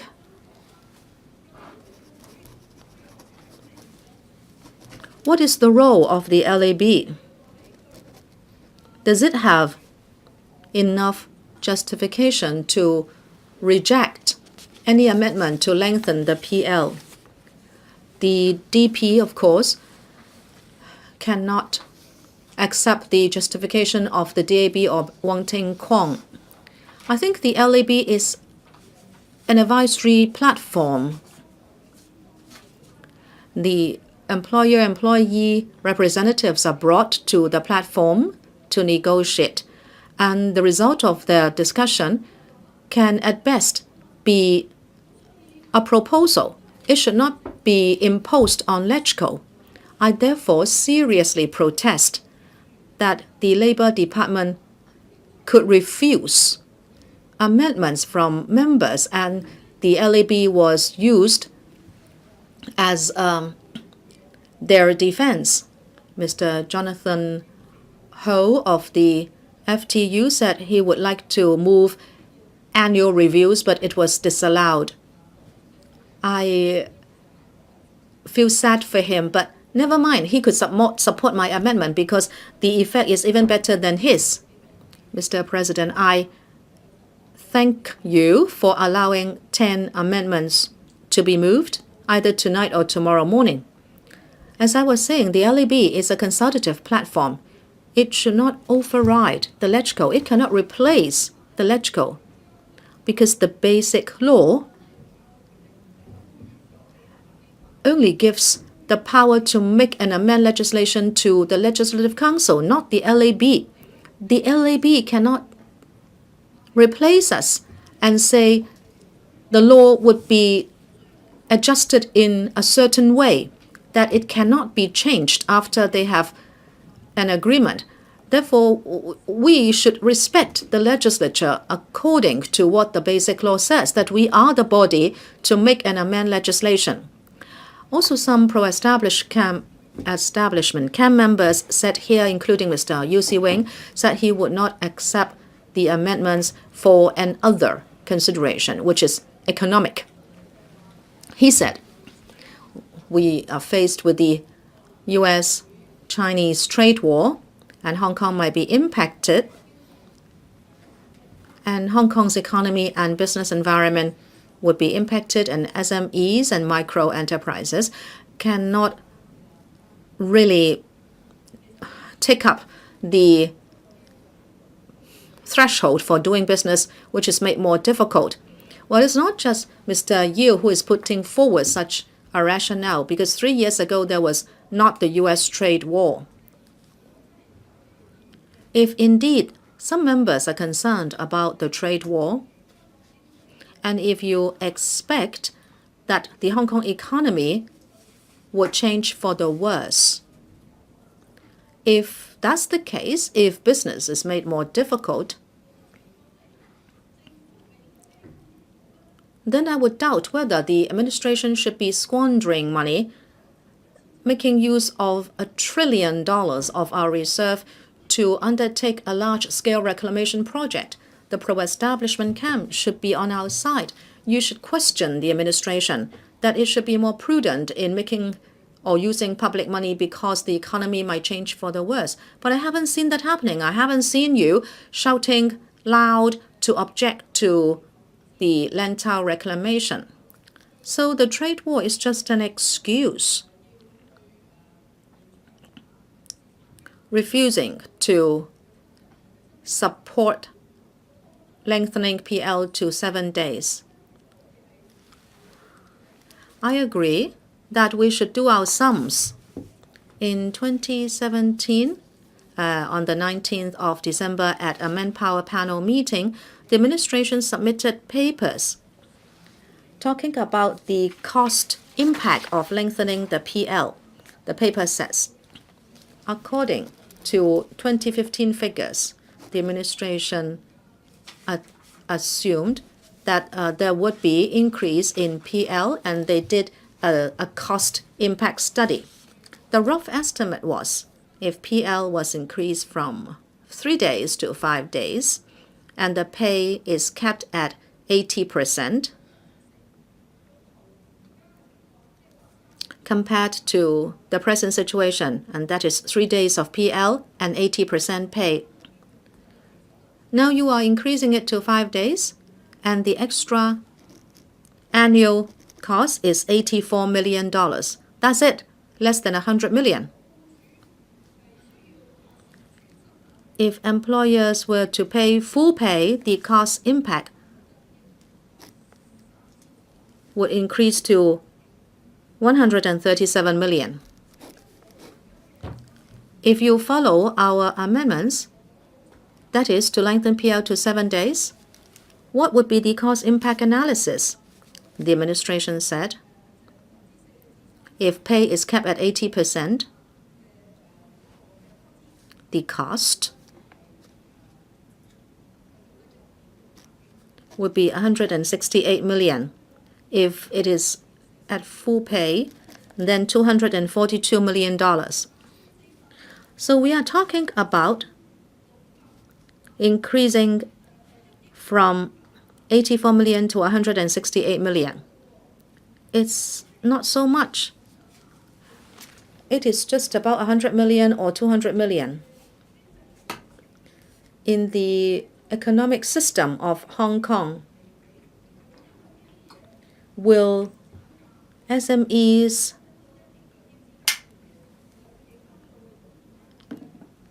collapse just because of $100 million or $200 million? You have exaggerated the burden on employers resulting from our proposal.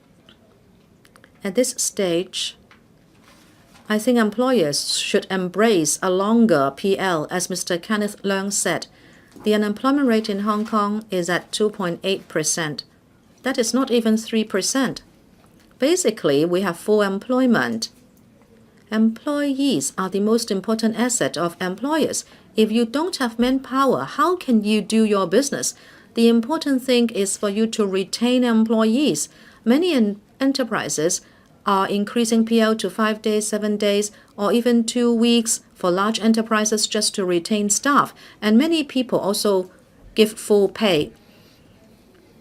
Therefore, don't try to confuse the public saying that if it is 7 days, SMEs will all collapse. That is not the case.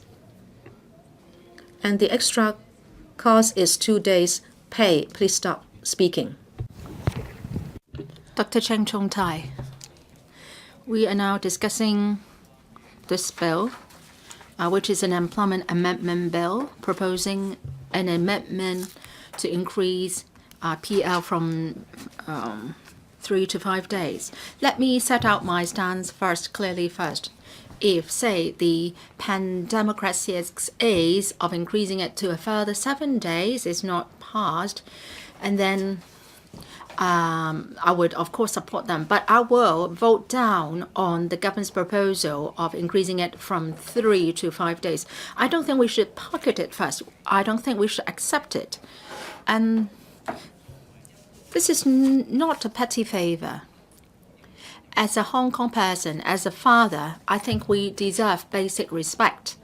From the employee's perspective, I don't think that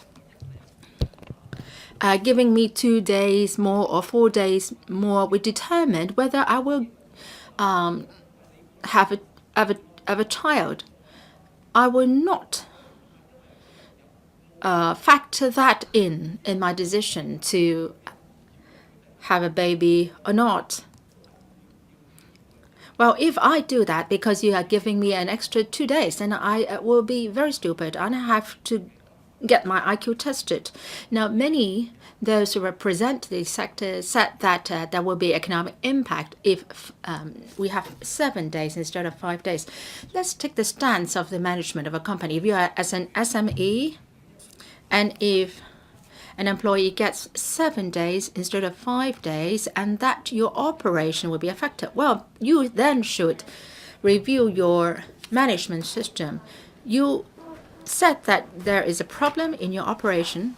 Maybe you have, say, 10 male employees, and, well, all of them have to take PL at the same time. Maybe that has a problem with your feng shui. Well, 7 of your employees have to take PL at the same time, and then you said that your business will be hard hit and you will have to shut down because of this. Well, then I think there must be a problem with your operation. Your company will not be as fragile as this. I think your worry is grossly exaggerated. I can't imagine an enterprise shutting down because the male employee takes 7 days PL instead of 5 days. Maybe you have done some sums on the operation cost. Maybe the SLW can find an actuary to make the calculations for you. But even if we are talking about, say, billions of dollars, so what? The Carrie Lam said in her policy address, said that she is under great pressure. She would stand up to a pressure. She would aspire for better quality of living for the people. And she said that she has a duty to fight or strive for better women's rights. And I think fostering harmony in the family is also important. We should ask the father to take up greater responsibility in the family. I think that's just reasonable. And my stance is very clear. Well, whether you support 5 days, 7 days, or 7 days, it all boils down to how much you respect, you give to lives. We're not talking about a plant or an animal. We're talking about generations of people in Hong Kong. Well, don't debate with me on money, on the point of money. And, well, if I have to compare my daughter to my post as electrical, I'll definitely opt to take care of my daughter. Now, say if this society, if the economy turns for the worse because the PL leave is increased from 5 to 7 days, then I think the society is already in great trouble.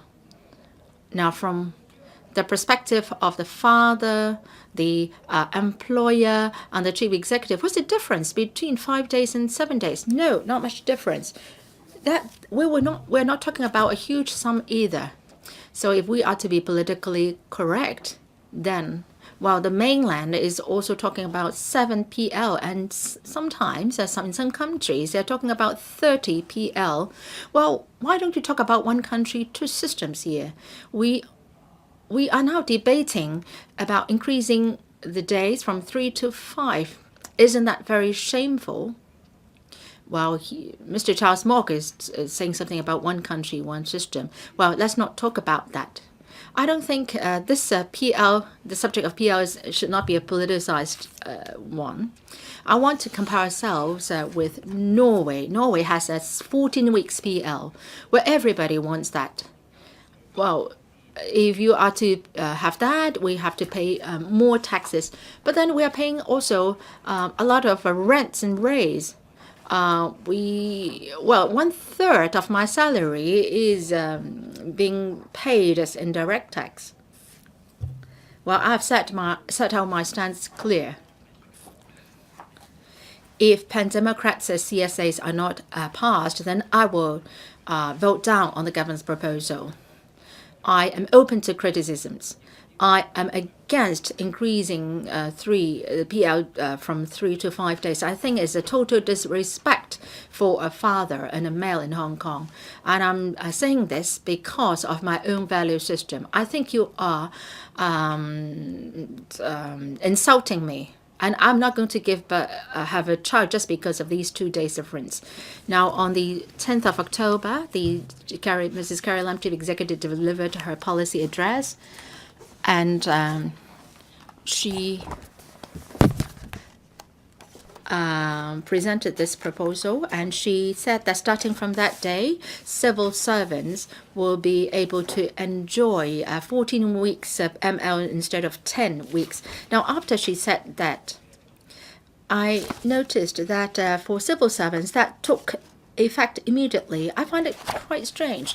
What about staff in the 8J, also staff in the electrical? Do they enjoy the same entitlements? And then I bumped into a colleague in the secretariat, and I found that a lot of electrical secretariat staff are pregnant. Should we also be increasing the ML for staff from 10 to 14 weeks? And then I wrote to the Electrical Commission. Well, you are digressing, Dr. Zhang. Well, I have to share my story from beginning to the end. It's already 7. And the horse racing is on now. I'm not laughing at you. And then I wrote to the Electrical Commission asking that our colleagues be able to enjoy 14 weeks ML from immediate effect. And then I thought she was talking about PL. And then in the letter, I added in the wordings.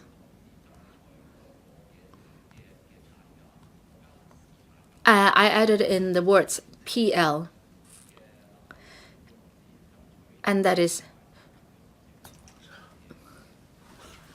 to ask for an extra 4 weeks for ML for our electrical secretariat staff. And then several days, some reporter approached me asking whether I have mixed up ML and PL, because Carrie Lam was talking about ML, 14 weeks, and then you said that there should be 14 weeks of PL. Well, when they asked me, I said that it was just a typo. But then, to me, we should treat PL and ML alike, and that is very much part and parcel of a family-friendly policy. And this is part of the family-friendly policy. If the government wants to be family-friendly, you should discuss PL and ML together. And of course, in the course of our discussion, then we would be coming back to this basic question, and that is why in Hong Kong we have to increase PL. And I think it's just reasonable that we have 14 weeks PL because Hong Kong has changed already. We have many females working in different sectors. It's not like what we had in the 30, 40 years ago.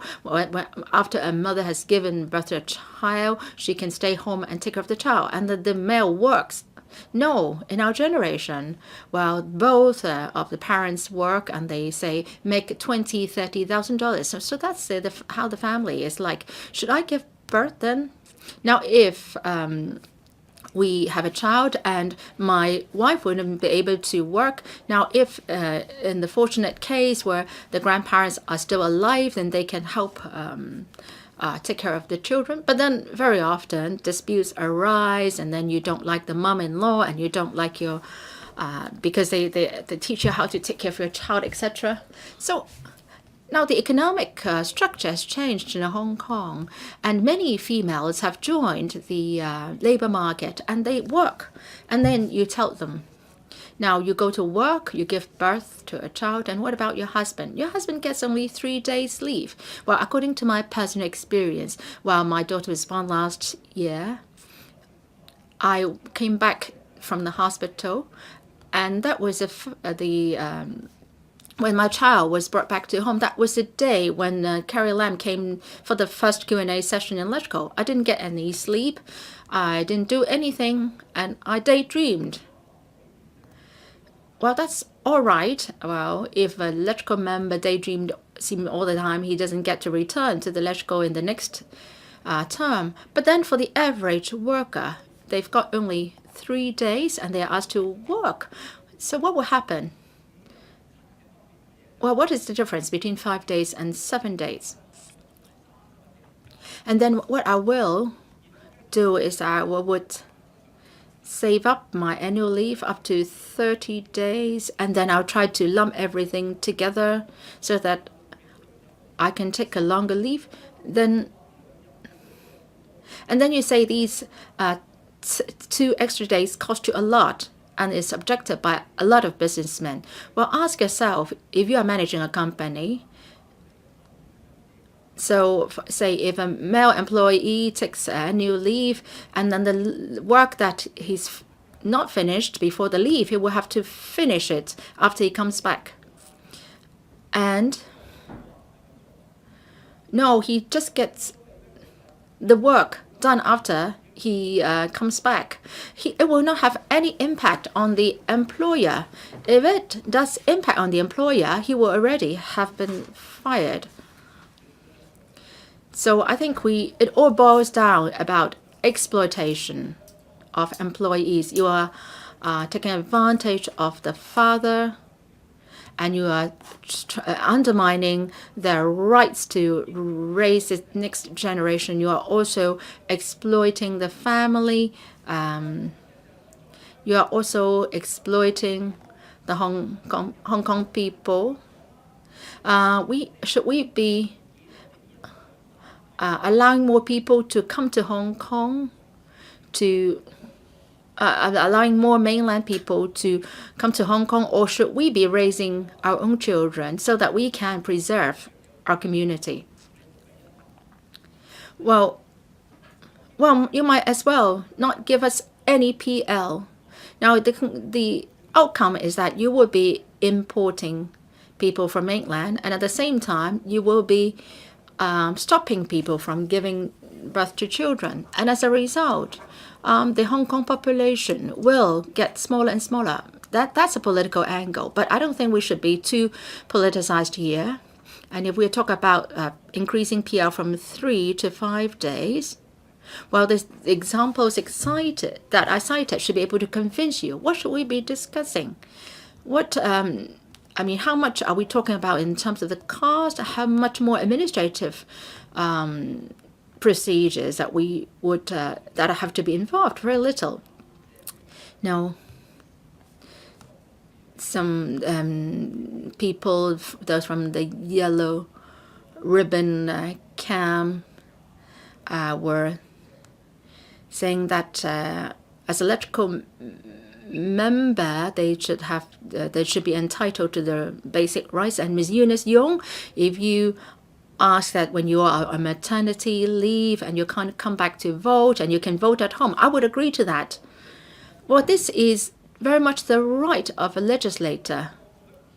The Secretariat should have the duty to create the environment whereby she can exercise her right as a legislator, and you can't criticize emotion in that regard. This is a basic right.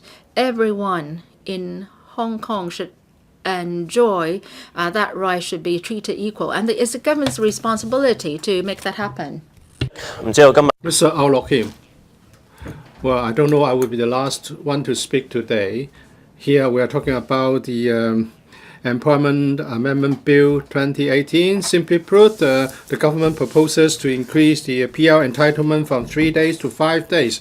Mr. Lord Chi-kwong, the Secretary, has made it clear that the government will only accept the proposal to increase it to 5 days. Why? Because the LAB has had the discussion already. There are people in the community asking for a higher entitlement of PL, because the civil servants already have 5 days, and the employees at large only get 3 days. So it's just like the difference in general holidays and labor holidays. We should support the bill, whatever happens. But many members still want to ask for 2 more days of PL, because in the international community, in many other places, they have much better benefits. Some are offering 7 days. So why don't we move ahead to catch up? What is the controversy in this bill, in this exercise?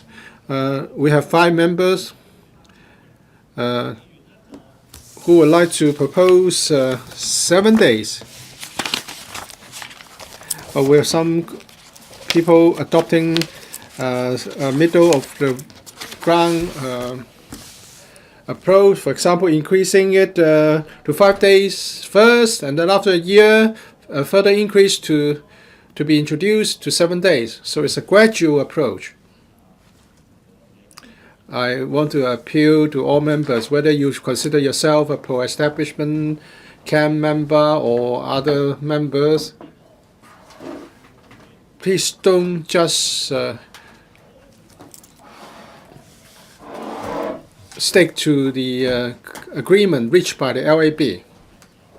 Every time I talk about labor issues, I would point my finger at the LAB. Why? Because whatever we're talking about, whether it's a minimum wage, standard working hours, paternity leave, or cancellation of MPF offsetting mechanism, there will be someone coming out, or some government representative will say that this, and then business sector representatives would echo the government views. And that is 5 days of PL. It's a hard-won agreement in the LAB. And these opposition camp members shouldn't create obstacles, don't stand in the way, don't ask for, don't be greedy. Accept it. But how? How should we accept it? Well, you look at members representing employers. we have a radical member, Mr. Tommy Chung, in this council.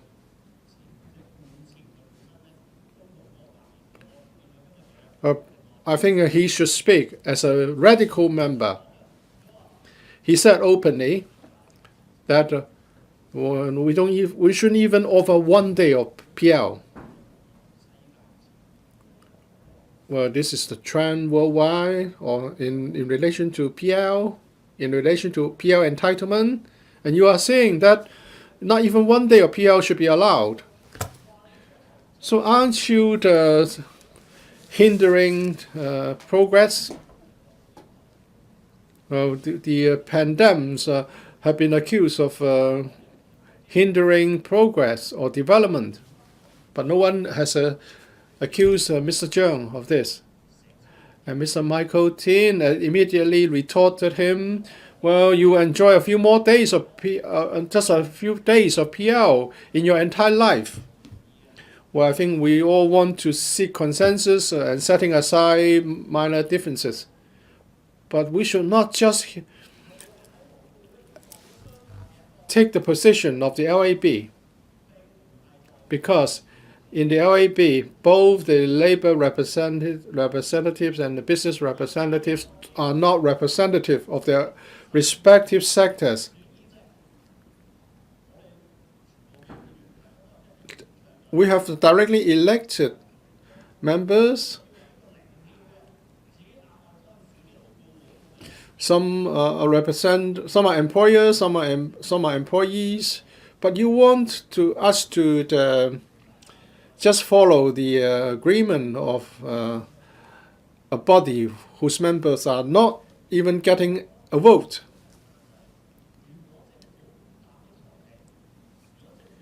If the government doesn't put forth this gesture of or this show by the LAB,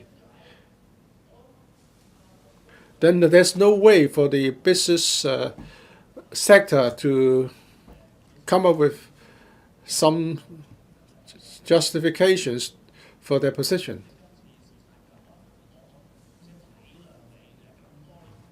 All right, so well, we may be sympathetic because of your position for so many years, and now you have to follow the agreement reached in the LAB.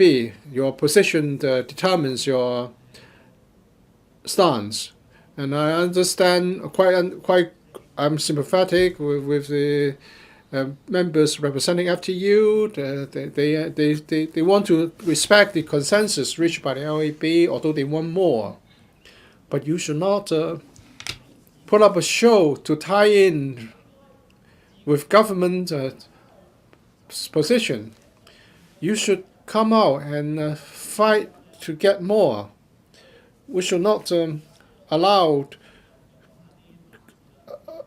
politics to be processed behind closed doors. If we look at what Marx has said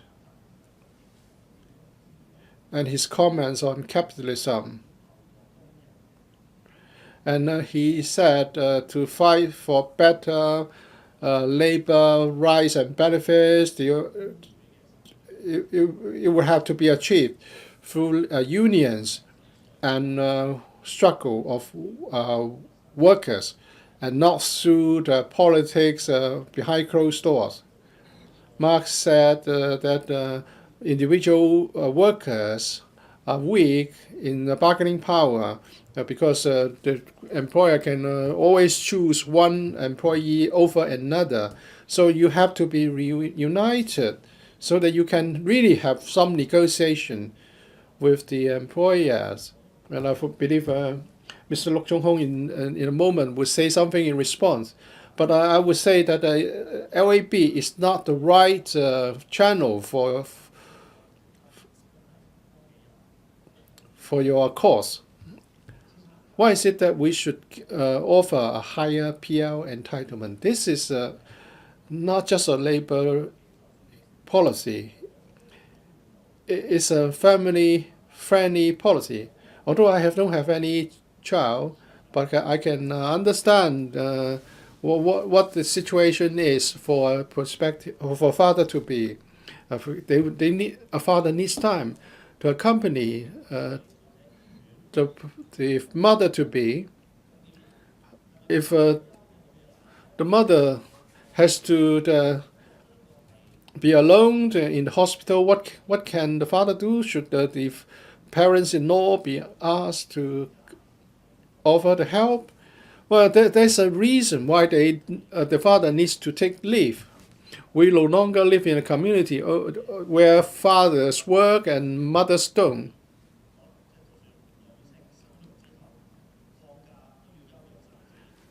And after delivery, the mother needs to recuperate.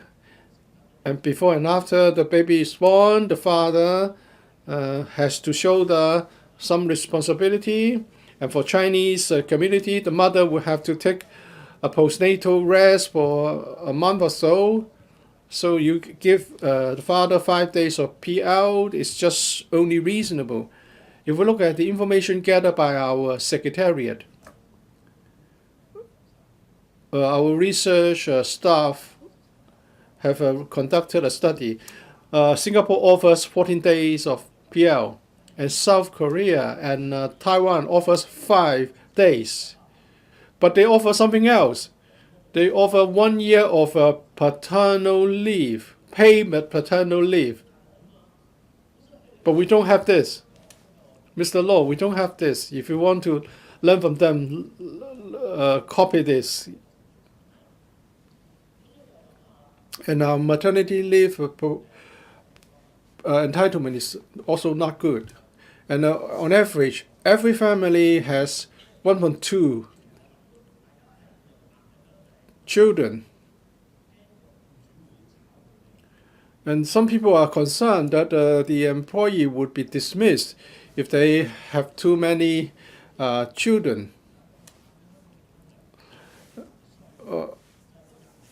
And we have been assessed to be uncompetitive in some survey that in relation to the employees' benefits, and therefore people are reluctant to have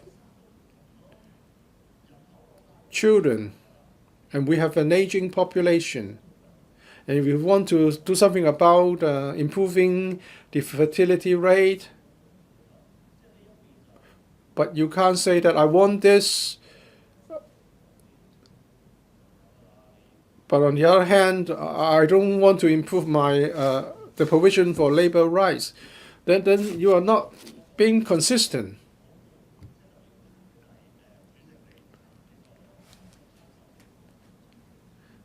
President, when you consider the CSAs,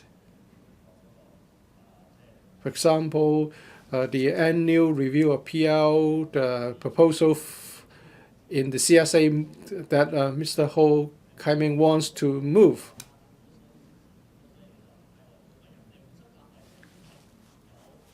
Look at the minimum wage. It's reviewed every 2 years. So you can't say that it will be reviewed, the PL will be reviewed on a timely basis, therefore we don't need to put this in the law. I don't know when this will be discussed by the LAB again. In 2010, when PL was first proposed, it was proposed by Ms. Emily Loud. And then in 2014, we started to offer this, and now it's just a proposal to increase it to 5 days. When will be the next improvement? 2030 plus? PL is important as part of our effort to promote family-friendly policy. We want to get two more days of PL entitlement so as to catch up with other countries, just to remain competitive. We must give the employees the right employment conditions. So in respect of the CSAs, to increase it to 7 days, or the middle of the ground approach adopted by Dr. Hannah Wong, I support them more. I hope members of representing the FTU should give up on the LAB's stance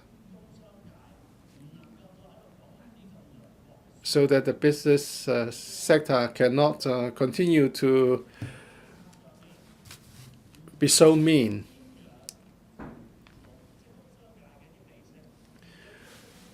And don't put yourself at the mercy of the business sector when we want to improve labor rights. We want Hong Kong to be able to be peers in the world stage. And lastly, I would like to say that I had the opportunity to visit the UK with these members. I suggested that we might want to visit the grave of Mr. Karl Marx. Well, although we don't see eye to eye in terms of political position, but if we are really caring for our workers, I think everyone here should support increasing the PL entitlement to 7 days. Mr. Michael Luke. Thank you, President. Today we are debating the happiest thing in our lives, but it is also the source of the greatest pressure, and that is giving birth to children.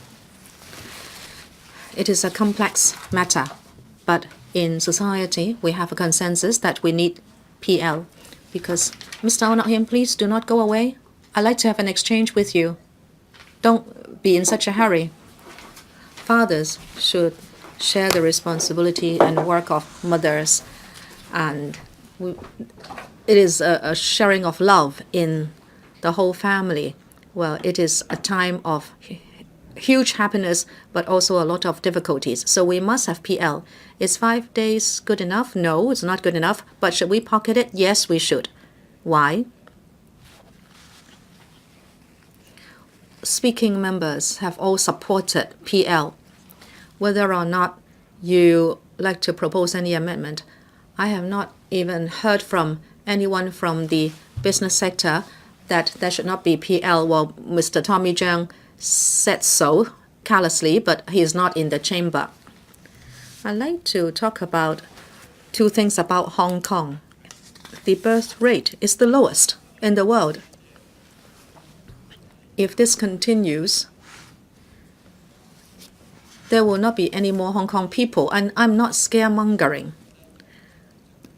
Our birth rate is 7.7% compared to 1986, when it was 13%. It has dropped by half.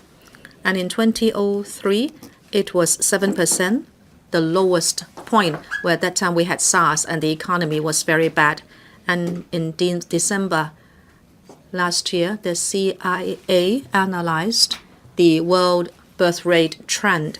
According to its estimate, Hong Kong has the 4th lowest amongst the 224 places and regions in the world. That survey includes type 2 babies and also babies born to Filipino mates. And actually, our birth rate is even lower than the 1.126%. Therefore, it is the lowest in the whole wide world, and we should be worried about Hong Kong's future. Why do people in Hong Kong not have babies? Well, some people say it's because of the education system. Some say it's the housing problem. Some say we do not have enough family-friendly policies. We don't have standard working hours. We do not have a lot of holidays. And we have a system of statutory holidays and then a system of public holidays. That's unfair. And also, we do not have enough child caring services. There was this TV drama where the female protagonist feels that if she has a baby, she will not have her career. But does it mean that when there is PL, people will rush to have babies? No, that's quite impossible. But the PL is a tool to encourage childbirth. For those who are willing to have babies, the PL gives them some recognition, and it is a kind of very pragmatic help. Today, the administration is proposing to lengthen it to 5 days, and the FTU would actually support its further increase to 7 days and so on. Talking about labor welfare, there is nowhere we should stop. We should always strive for the better, and we'd like to go down the route of social justice. We are not greedy as some employers are claiming. Only the capitalists can be greedy because they can make more and more money. It is just that we like to share in the fruits of economic prosperity. We just like to have elements which will allow us to develop healthily. Therefore, all these years, from 2006, the FTU has strived for PL. And altogether, now we have PL, and that has spanned over 4 terms of the Legislative Council. We have always given our best, and we have never retracted. We definitely want to have longer PL. But would that only be just a gesture? Or are they really effective tools? Or will the FTU be put in an embarrassing situation? I said that Hong Kong ranks top in 2 matters. I mentioned birth rate, and secondly, I'm talking about labor welfare in Hong Kong. We have always lagged behind the rest of the world. Mr. Ao Nok Hin talked about a survey, and that is the 2018 World Competitiveness Report. One of the items is the labor market. In Hong Kong, we got 0 for that. Secretary, we got 0. Isn't that a shame? We are such a prosperous city, and yet we scored 0. Other prosperous cities and countries, let us look at our competitors. 88.7 for Singapore, 89 for Japan, and then Germany. We feel that it is a competitive country with a lot of labor welfare, 94 marks. That goes to show that there is no conflict between competitiveness and labor welfare. Employer organizations in Hong Kong always fear that having more labor welfare would undermine our competitiveness. That is scaremongering. This is just a way to rationalize their argument. Secretary, I hope you will know that there is no conflict between labor welfare and competitiveness. If there is good labor welfare, people work happily, people are healthy, and there is impetus, and there will be increase in internal consumption, and the economy will be good, people will be creative and smart, and so there will be better competitiveness. Given such a bad situation, when we were in Beijing, we met with the Vice Premier, Mr. Han Zhang, and we said to him that we really lag behind in labor welfare for 2 reasons. 1, the stingy employers like Mr. Tommy Zhang. You call him $20 Zhang, he would just glee at you. He finds that very entertaining. These employers milk the employees, and they actually think that they should be proud of it. This is one of the reasons affecting labor welfare. Secondly, all these years, the administration has been taking a laid-back attitude. It has not taken a positive attitude. It seems it is saying, we don't mind. The LAB should talk about it, and if you can't arrive at any agreement, and we don't want to antagonize either party so they can stay put. That's what it is with the standard working hours. They are proposing contract working hours. Of course, we won't agree. Now, with PL, quite reluctantly, they are increasing it to 5 days. You said it would be reviewed after 1 year, but then you waited till the last month, and then in the end, it took 3 years.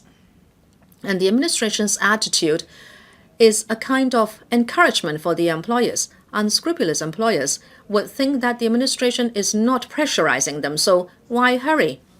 You provide them with tax breaks. At the same time, you should say that is going to be for you only if you give labor more welfare. Did the administration take a better role that you should stand on the side of social justice? Perhaps you should be more inclined towards the labor side in order to pressurize the employers. Well, I agree. We should strive for consensus. That is why we have the LAB, and the two parties are equally represented. But the most important role is the Commissioner for Labor. He is the chairman of LAB, and he has a casting vote. He leads discussions, he guides the discussion. And above the Commissioner for Labor, we have the Secretary for Labor and Welfare. Next time, when we talk about the LAB, we should have the Commissioner for Labor here. Is he acting in a positive, affirmative way, or is he only acting like a referee at a ball match and observing the discussion only? In the end, the labor sector is left with a quandary, and that is to take it or leave it. The administration, of course, would naturally want to preserve the system of LAB, because you don't want to destroy the system yourself. Therefore, the administration, since it is executive-led, it proposes a bill and it will be reluctant to accept any amendments. So let us not fool the audience. Well, Mr. Ted Hui is skilled at playing a fool, like snatching the phone. Oh, sorry, I should not mention it. It is sub judice. And Mr. Hui said it's easy to increase it to 7 days. Well, if it's as easy, I would go for 49. Ted Hui and his ilk seek to fool the public. He did not mention that the administration would withdraw the bill if we propose any amendments. We only have a choice between 3 days and 5 days, and indeed we are in a very difficult position. We want to strive for 7 days and more, but it is not a real choice at the present stage. I must tell the public clearly. Given the present situation, it's difficult for us to support the amendments. On the one hand, we all know that this will not be passed with any degree of ease under split voting, and even if it is passed, the administration will retract the bill, and the public will stand to lose. We would not even have an increase of 2 days. At the Bills Committee, the administration already said that we should not go for amendments, but other members were adamant, and so we spent another half year on it, and in fact that was some loss already. Mr. Ao Nok Hin said you would definitely criticize the LAB. Why not abolish it?